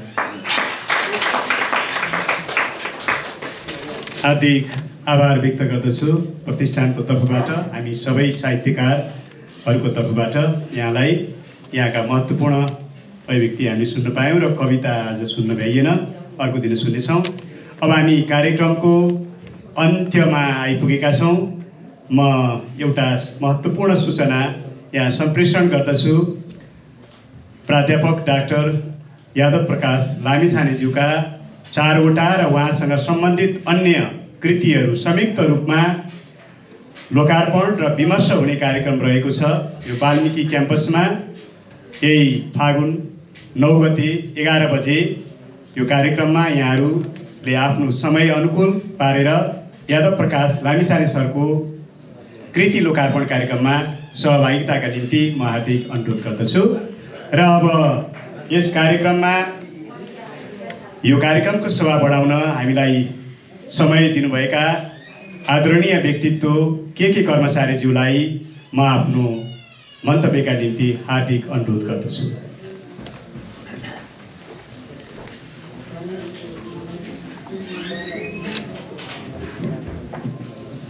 नमस्कार।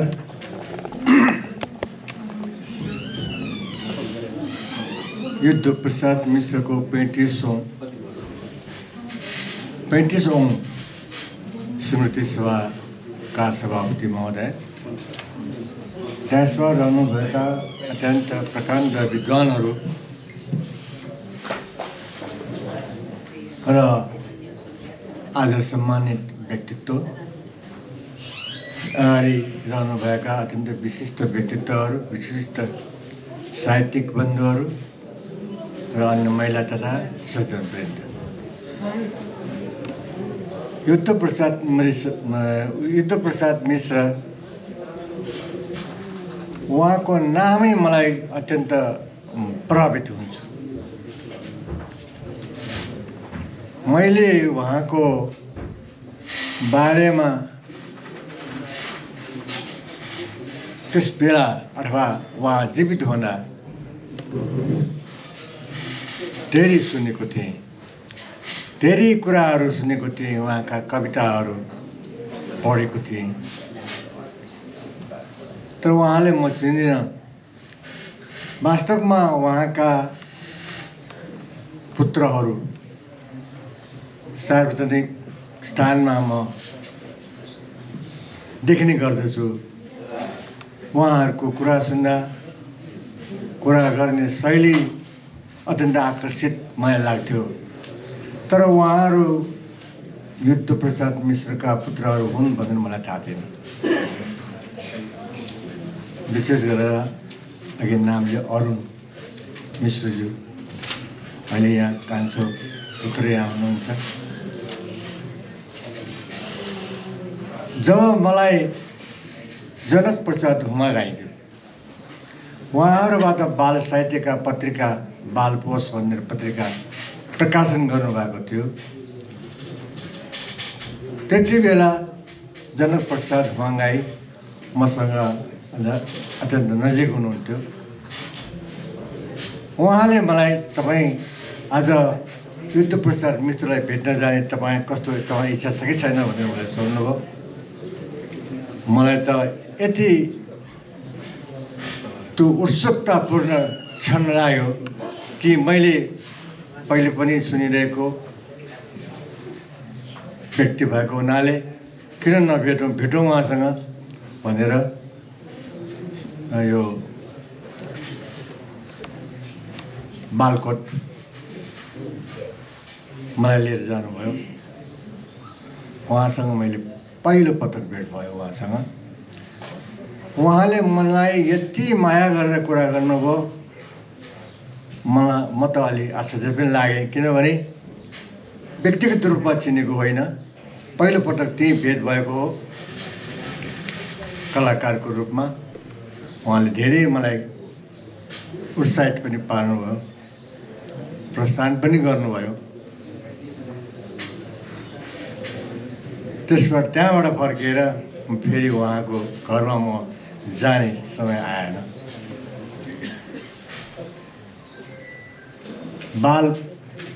हाम्रो शान्तराज महानन्दज्यूबाट प्रकाशित हुने बाल कोसेलीमा प्राय उहाँका कविताहरू छापिन्थ्यो पहिलो पेज। त्यसमा प्राय मैले नै चित्रहरू बनाउने गर्थेँ। अत्यन्त खुसी लाग्थ्यो। प्रगतिवादी कविता, क्रान्तिकारी कविता, बाल क्षेत्रमा उत्साह र प्रेरणा दिने खालका कविताहरू उहाँका कविताहरू छापिन्थ्यो। त्यसमा चित्रहरू मैले बनाउन पाउँदा मलाई अत्यन्त खुसी लाग्थ्यो। त्यसो हुँदाहुँदै यो युद्ध प्रसाद मिश्र प्रतिष्ठान स्थापनाको समय आयो। म पनि केही हदसम्म त्यस कार्यक्रममा समाहित भएको थिएँ। मलाई यस्तो अवसर दियो कि युद्ध प्रसाद मिश्रको बारेमा उहाँको सायद रक्तक्रान्ति नै हुन अथवा कुनै कविता मलाई अहिले भन्न सकिनँ। मैले कविता उद्धृत गरिएको उहाँको मुहार चित्रसहितको एउटा चित्र बनाउने मलाई अवसर प्राप्त भयो। त्यो चित्र नै प्रमुख अतिथिको रूपमा त्यहाँ राखियो। अत्यन्त खुसी लाग्यो। मैले एकदम गर्वको महसुस गरेँ। आज त्यो चित्र कहाँ छ मलाई थाहा छैन। मैले धेरै पटक सोध्ने गर्थेँ। त्यो एउटा मेरो लागि अत्यन्त महत्त्वपूर्ण चित्र पनि हो र संस्थाकै लागि प्रतिष्ठानकै लागि पनि अत्यन्त महत्त्वपूर्ण चित्र हो। त्यसलाई सुरक्षित राखेर राम्रो हुन्थ्यो भन्ने मलाई लाग्थ्यो। त्यसपछि म हुलाक टिकट डिजाइनरको रूपमा थिएँ। त्यस बेला पनि युद्ध प्रसाद मिश्रको हुलाक टिकट निकाल्ने सन्दर्भ आयो। त्यस्ता व्यक्तिहरूको हुलाक टिकट निकाल्ने प्रसङ्ग अथवा प्राथमिकता कमै मात्र हुन्थ्यो। पञ्चायत सायद त्यति बेला पञ्चायत कालै थियो होला जस्तो मलाई लाग्छ। बढी जुक्ति मिलाएर त्यस्ता व्यक्तित्वहरू समावेश गर्नु पर्थ्यो। साहित्यकारहरूको टिकट प्रकाशन त भइरहन्थ्यो, तर युद्ध प्रसाद मिश्र जस्तो व्यक्तित्वको टिकट प्रकाशन गर्न सजिलो थिएन। 4वटा स्ट्याम्प टिकटहरू प्रकाशन गर्ने कार्यक्रममा अरू हाम्रो भीमनिधि तिवारी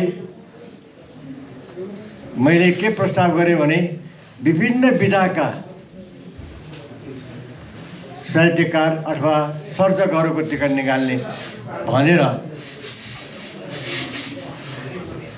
मैले विचार पनि आफूले राखेँ, स्वीकारे हो। त्यही अनुसार उहाँको पनि समावेश गरेर प्रकाश कङ्गलाई स्वीकृतिको लागि पठाउँदा स्वीकृत भएर आएको हुनाले उहाँको चित्र फेरि बनाउने मलाई अवसर प्राप्त भयो। हुलाक टिकटमा चित्र राख्नको लागि मलाई धेरै गाह्रो भयो। उहाँको चित्र फोटोहरू प्राप्त हुनुको लागि अत्यन्त गाह्रो भयो। यहाँ उपस्थित हुनुहुन्छ हाम्रा जीवन देवगिरीज्यू, सायद वासुदेवज्यू, अरूले पनि मलाई धेरै सहयोग पुर्याउनु भयो उहाँको फोटो प्राप्त गर्नको लागि। त्यही अनुरूप हुलाक टिकटमा शानदार उहाँको चित्र सहितको हुलाक टिकट प्रकाशन भयो। त्यसपछि अहिले पनि यहाँ भनियो सरकारको तर्फबाट केही भएको पनि मलाई लाग्दैन। जनपक्ष अथवा जनताबाटै उहाँको स्मृति गाथा प्रकाशन गर्ने क्रमहरू भइरहेको छ। त्यही नै सबभन्दा ठुलो कुरो मलाई पनि लाग्छ। म उहाँप्रति धेरै श्रद्धा राख्छु।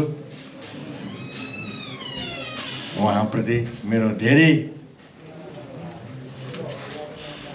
समर्पण आफूलाई व्यक्त गर्न मन लाग्छ। म यहाँ यहाँहरूको धेरै समय यहाँ नलिकन हामी धेरै समय यहाँ बिताइसकेका छौँ। उहाँलाई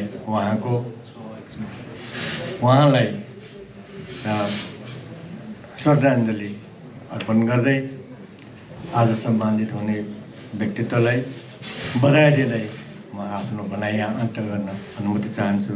धन्यवाद।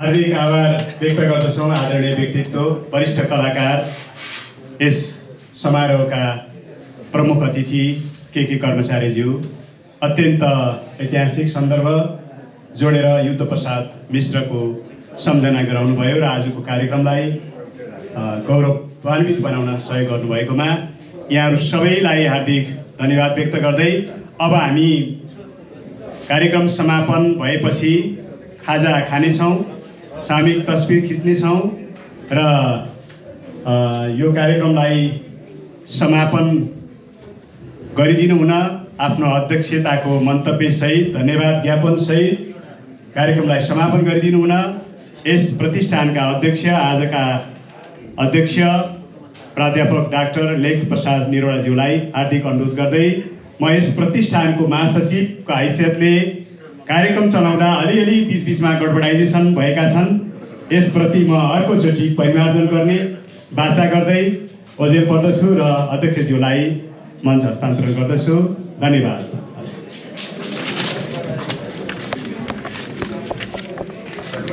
धन्यवाद छ महासचिवज्यू। यस गरिमामय कार्यक्रमका श्रद्धेय प्रमुख अतिथिज्यू, पुरस्कृत व्यक्तित्व, मञ्चमा विराजमान हुनुभएका विशिष्ट विद्वान विदुषी र उपस्थित सम्पूर्ण सज्जनवृन्द, समय हामीले ठिक 2:30 सक्ने हाम्रो योजना हो। 12:30 देखि 2:30 जाने र लगभग हामी हाम्रो समयभित्र सकिन्छ कि भन्ने कोसिस गर्दैछौँ। त्यसका लागि केही मञ्चमा बसिदिनु हुने धेरै विशिष्ट विद्वानहरूले हस् हामी शुभकामना मनले दियौँ बोल्दैनौँ भनिदिनु भएर यो समय यतापट्टि फेरि आइसकेको छ। म कृतज्ञता प्रकट गर्दछु। वास्तवमा युद्ध प्रसाद मिश्र नामै काफी छ, अघि नै उद्घोष भइसकेको छ। कहिलेकाहीँ जीवनमा त्यस्ता महान व्यक्तिहरूले प्रभाव पार्छन् जसको लेखनी, जसका विचार र व्यक्तिगत आचरण हृदयस्पर्शी हुन्छन्। हरेक व्यक्तिलाई मन पर्नुपर्छ भन्ने हुँदैन। तर युद्धप्रसाद मिश्रलाई मन पराउने हामी धेरै रहेछौँ र गुणात्मक व्यक्तित्व रहेछौँ भन्ने कुरा आजको यो सभाले पनि सङ्केत गरेको छ। युग राणाकालीन युगदेखि पञ्चायती शासनको युग हुँदै प्रजातन्त्रको उदयसम्मको त्यो लामो यात्रा अडिग विचार नितान्त स्वार्थभन्दा माथि उठ्ने त्यो प्रवृत्ति युद्धप्रसाद मिश्रबाट हामीले सिक्यौँ, थाहा पायौँ। चाहेका भए राणाहरूको स्तुतिगान गरेर राम्रो पैसा कमाउन सक्थे होला, चाहेका भए पञ्चायत विरोधी आन्दोलन नगरिकन, त्यसको नेतृत्व नगरिकन, साहित्यकारहरूको समूहको नेतृत्व नगरिकन पञ्चायतीहरूसँगै मिलेको भए पनि केही क्षणिक स्वार्थ पुरा हुन्थ्यो होला। चाहेका भए भक्तपुर, सिरुटार वा काठमाडौँमै राम्रै महल बनाएर बस्न सक्थे होला, किन बनारसको प्रवासन जीवन बिताउनु पर्थ्यो। त्यसो हुँदा म त कस्तो लाग्छ भने जहिलेदेखि यो प्रतिष्ठानमा आबद्ध भएँ एउटा आतुरता चाहना पनि थियो र म लामो समयदेखि यो प्रतिष्ठानमा सचिव हुँदै म अहिले अध्यक्ष भएको छु र मलाई धेरै साहित्यकारहरूको सङ्गत, मेरो आफ्नो वैयक्तिक सङ्गत, यद्यपि मैले युद्धप्रसादज्यूको सङ्गत गर्न पाइनँ, देवकोटाको पनि मैले पाइनँ, सङ्घको पनि मैले पाइनँ, तर मैले सङ्गत गरेका माधव घिम्रेज्यूको मैले गरेँ, मदनमणि दीक्षितज्यूको मैले सङ्गत गरेँ र मैले अन्य केही व्यक्तिहरूको सङ्गत गरेँ र युद्धप्रसाद मिश्रको जीवनी र उहाँको इतिहास पढेपछि लाग्छ कि होइन, वास्तवमा विचार समय सापेक्ष हुनुपर्छ र विचार भनेको सधैँ भोका र नाङ्गाका पक्षमा, समानताको पक्षमा आवाज नउठाउने हो भने त्यो विचार कहिल्यै पनि सर्वसाधारणसम्म पुग्न सक्दैन भन्ने युद्धप्रसाद मिश्रले नि दिएको मैले महसुस गरेँ। होला हरेक व्यक्तिमा एउटा एउटा सौन्दर्य, साहित्यिक, कलात्मक पक्ष हुन्छ, तर वैचारिक चेतना त्यो पनि युग सापेक्ष। राणाकालीन दमनको विरोध गर्न सक्नु, पञ्चायती व्यवस्थामा रहेका विकृतिहरूका विरुद्ध आवाज उठाउन सक्नु र सँगसँगै नेपालमा प्रजातन्त्र ल्याउनका लागि साहित्यकारहरूलाई आह्वान गर्दै अनि साहित्यकारहरूको नेतृत्व गर्नु, यो चाहन्छु नै अविचलित परम्परा होइन, निरन्तर अविचलन भइरहेको र निरन्तर स्थिर एउटै मानसिकता रहेर जीवन गुजारा गर्ने युद्धप्रसाद मिश्रको आज हामी स्मरण गर्दैछौँ। 2047 सालदेखि गुठीको पृष्ठभूमिबाट स्थापना भएको युद्धप्रसाद मिश्र स्मृति प्रतिष्ठान आज यो चरणसम्म आइसकेको छ।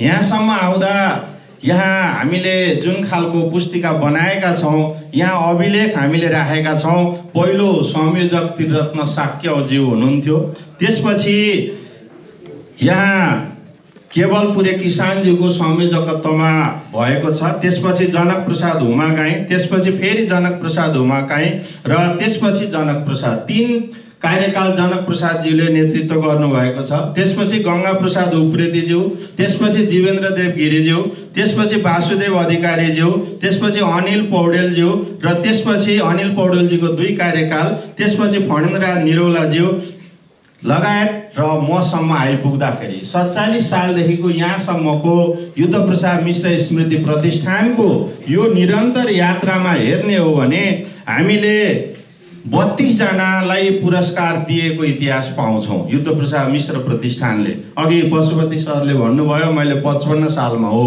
उहाँलाई 55 सालमा दिएको थियो। 49 सालमा थारू भाषा साहित्य सुधार समिति दाङलाई पहिलो पुरस्कार दिएको छ युद्धप्रसाद मिश्र प्रतिष्ठानका तर्फबाट उहाँको स्मृतिमा।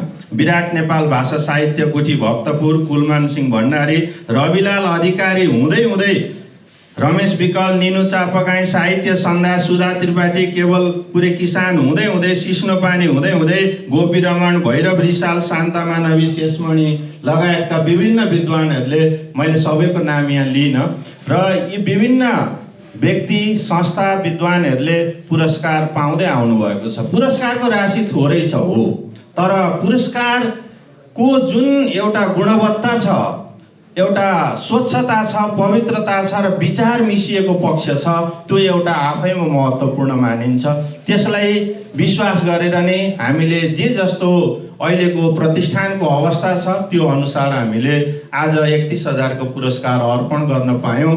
र हाम्रो यो पुरस्कार दिने परम्परामा पनि हामी 3 जना व्यक्तिको समिति बनाउँछौँ। उहाँहरूले विशिष्ट विद्वानहरू हेर्नुहुन्छ, तीमध्येको ज्येष्ठ, वरिष्ठ, निरन्तरता सबै चिजको हेर्नुहुन्छ र कहिलेकाहीँ त्यो सूची हेर्दा लाग्छ कि युद्धप्रसाद मिश्र स्मृति प्रतिष्ठानले वर्षमा 6 जनालाई दिने हो भने बल्ल हामीले सबैलाई सम्बोधन गर्न सक्ने रहेछौँ। त्यति धेरै योगदान दिने व्यक्तिहरूको सूची देखिन्छ। लाग्छ हाम्रा जस्ता संस्थाहरूले ती व्यक्तिहरूको सूची अध्ययन गरेर अझै पनि ओझेलमा पर्नुभएका, निरन्तर साधना गर्नुभएका, वैचारिक सशक्त चेतना हुनु र प्रस्फुटन गर्न सक्ने व्यक्तित्वलाई वा संस्थालाई हामीले पुरस्कार दिने कोसिस गरौँ। आज जो व्यक्ति, हरेक व्यक्ति आफैमा संस्था हुनुहुन्छ। म त्यहाँ हरेक संस्थाका व्यक्तित्वहरू यहाँ आउनुभएको छ र ती हरेक व्यक्तिहरूले ती ओझेलमा पर्नुभएका सशक्त विचार परिवर्तनको विचार संवहन गर्ने व्यक्ति र संस्थालाई पुरस्कृत गरौँ। यो युद्धप्रसाद मिश्र प्रतिष्ठानको एक खालको अभियान जस्तै यहाँहरूबाट पनि आओस् भन्ने म चाहन्छु। अब आज हामीले जसलाई पुरस्कार प्रदान गर्यौँ, अघि नै सम्मान पत्रमा धेरै कुराहरू आए। 2010 मा जन्मिनुभयो, 26 सालदेखि निरन्तर प्रगतिशील विचारधारा हुँदै र अनेकौँ साहित्यिक कृतिहरू उहाँको हामीले हेऱ्यौँ, बायोडाटा हेऱ्यौँ, अलिअलि जानिराखेकै नाम थियो र त्यो हेरिसकेपछि र ज्येष्ठ वरिष्ठको नाम सिफारिस भयो भनेर हामी मिश्र प्रतिष्ठान हामीले सहर्ष स्वीकार गऱ्यौँ र आज उहाँ चितवनबाट हिजो बेलुका मात्रै आइदिनु भयो। उहाँलाई म प्रतिष्ठानका तर्फबाट फेरि पनि आभार प्रकट गर्दछु र हामीले जे जस्तो पत्रम पुष्पम प्रदान गर्न सक्यौँ। भनिन्छ योग्यम योग्याय दातव्यम। युद्धप्रसाद मिश्रको जुन खालको जीवनशैली र विचार छ त्यही खालको जीवनशैली र विचार हाम्रो रेशम बिरैज्यूमा पनि रहेको यो हाम्रो ठहर भयो र उहाँले ग्रहण गरिदिनु भयो। हामी आभार प्रकट गर्दछौँ र प्रमुख अतिथिको सन्दर्भ मैले धेरै व्याख्या गर्नु पर्दैन। के कर्माचार्यज्यूसँग मेरो एकचोटि यो जतिखेर भूकम्पले ध्वस्त भएको थियो र पुनर्निर्माण आयोगमा हामी त्यो लोगो बनाउने सन्दर्भमा त्यतिखेर साहित्यकारको तर्फबाट त्यहाँनिर सुक्ति दिने सन्दर्भमा म गएको थिएँ र हामी सँगै थियौँ। म त्यतिखेरदेखि जान्दछु र उहाँको त्यो चित्रकारिता र युद्धप्रसाद मिश्रसँगको त्यो साहचर्य भनौँ, त्यतिखेरको समकालीन पछिल्लो अनुज भए पनि समकालीन मैले माने, किनभने साक्षात्कार भएको व्यक्तित्व र जुन खालको उहाँको योगदान छ हामीले आज त्यो सौभाग्य पायौँ। यो प्रतिष्ठानका लागि आजका लागि उपयुक्त प्रमुख अतिथि पायौँ र उहाँले फोन गर्न साथ समितिको बैठकबाटै वरिष्ठ उपाध्यक्ष नन्दु सरले फोन गर्नुभयो र त्यसपछि भोलिपल्ट मैले मेरो तर्फबाट पनि प्रतिष्ठानको तर्फ उहाँले युद्धप्रसाद मिश्रको नाम सुन्ने बित्तिकै हुन्छ जति समय भए पनि म बसिदिन्छु भनिदिनु भयो। म प्रतिष्ठानका तर्फबाट उहाँप्रति पनि आभार प्रकट गर्दछु र मञ्चमा जुन खालका व्यक्तित्वहरू हुनुहुन्छ मैले सबैलाई परिचय गराउन थालेँ भने ढिलो हुन्छ। सबै स्वनामधन्य हुनुहुन्छ र विशिष्ट मेरा अग्रज गुरुहरू हुनुहुन्छ। धेरै मै होला सायद यहाँ मध्येको मभन्दा महासचिवज्यू अनुज हुने रहेछ, होइन भने लगभग प्रायः भए पनि उमेरले वृद्ध दुई खालले हुन्छन् अरे, कि ज्ञान वृद्ध हुन्छ अरे कि वयोवृद्ध हुन्छ अरे। अब म त्यो वयोवृद्धमा चाहिँ अलिकति यहाँ भएकोमा अलिक पछि नै रहेछु जस्तो। त्यसो हुँदा पनि म भाग्यमानी छु यो अर्थमा र यो प्रतिष्ठानको यस किसिमको कार्यक्रममा यति लामो समय धैर्य गरेर बसिदिनु भएको छ। यो गाह्रो हामी सबैलाई थाहा छ। जसरी युद्धप्रसादको साधना त्याग र तपस्या छ, आज आउने व्यक्तित्वहरू हरेक संस्थाहरू त्यसै गरी बसिदिनु भएको छ। र यसप्रति म प्रतिष्ठानका तर्फबाट धन्यवाद ज्ञापन गर्दछु। अलिकति भूमिका मेरो धन्यवादको पनि छ, त्यस कारणले धन्यवाद ज्ञापन गर्दछु। र सँगसँगै आजको यही क्षणमा एउटा सूचना वा एउटा खुसियाली पनि के भनौँ, कलकत्तामा प्राध्यापन गर्ने एकजना प्रोफेसर डाक्टर सत्यप्रकाश तिवारीले अघि भर्खरै एउटा कभर पठाउनु भयो। आज म आउन पाइनँ सर, र उहाँले पठाएको त्यो कभर र उहाँले पहिलेदेखि देखाएको के थियो भने युद्धप्रसाद मिश्र र नागार्जुन, भारतका प्रतिष्ठित तत्कालीन युद्धप्रसादकै जस्तो विचार भएका व्यक्ति, अलिकति अगाडिको पुस्ताका दुईजनाका कवितामा समालोचना गरेर उहाँले आजै मात्रै त्यो, उहाँ कलकत्ताबाट आउन सक्ने सम्भावना भएन, उहाँले मलाई कभर पठाइदिनु भएको, यहाँसँग प्रविधि भएन न म देखाइदिन्थेँ। र उहाँले आजकै दिन युद्धप्रसाद मिश्र र नागार्जुनका कविताहरूको तुलना गरेर कलकत्ता युनिभर्सिटीमा पढाउने प्रोफेसरले आजकै दिन सार्वजनिक गरिदिनु भनिदिनु भएको थियो, र त्यो चिज पनि मैले यहाँ निवेदन गरेँ। यो हाम्रो प्रतिष्ठानका लागि एउटा गौरवको विषय पनि हो, हामीले उहाँलाई सम्झिनुपर्ने हुन्छ। त्यसो हुँदा युद्धप्रसाद मिश्र प्रतिष्ठानको भारतीय क्षेत्रमा पनि एउटा समकालीन कविहरूसँग तुलनात्मक अध्ययन हुने जुन परम्परा सुरु भएको छ, यो एउटा सुखद पक्ष हो। र यति मैले भन्दै यो डेनिस हल जहाँबाट उपलब्ध भएको छ, त्यो उपलब्ध भएको हल दिने जुन संस्था छ, व्यक्तित्वहरू जो यहाँ खटिदिनु भएको छ, उहाँहरूप्रति म हार्दिक आभार व्यक्त गर्दछु र उहाँहरूलाई धन्यवाद प्रकट गर्दछु। र सँगसँगै आज अरुण प्रकाश मिश्रको सम्झनामा, अर्थात् युद्धप्रसाद मिश्रका सुपुत्र, ज्येष्ठ सुपुत्र भनौँ है, उहाँको सम्झनामा उहाँका उत्तराधिकारीहरूले हामी थोरै आर्थिक सहयोग गर्छौँ, जलपानमा थोरै हाम्रो सहभागिता हुन्छ भनेर अतिरिक्त मिश्र प्रतिष्ठानका अतिरिक्त उहाँहरूको पनि सौजन्य रहेको छ। उहाँहरूलाई पनि प्रतिष्ठानका तर्फबाट धन्यवाद प्रकट गर्दै, यहाँहरू सबै बसिदिनु भएकोमा पुनः हृदयदेखि नै धन्यवाद प्रकट गर्दै आजको यो औपचारिक पुरस्कार तथा सम्मान अर्पण समारोह समापन भएको मैले निवेदन गरेँ। धन्यवाद।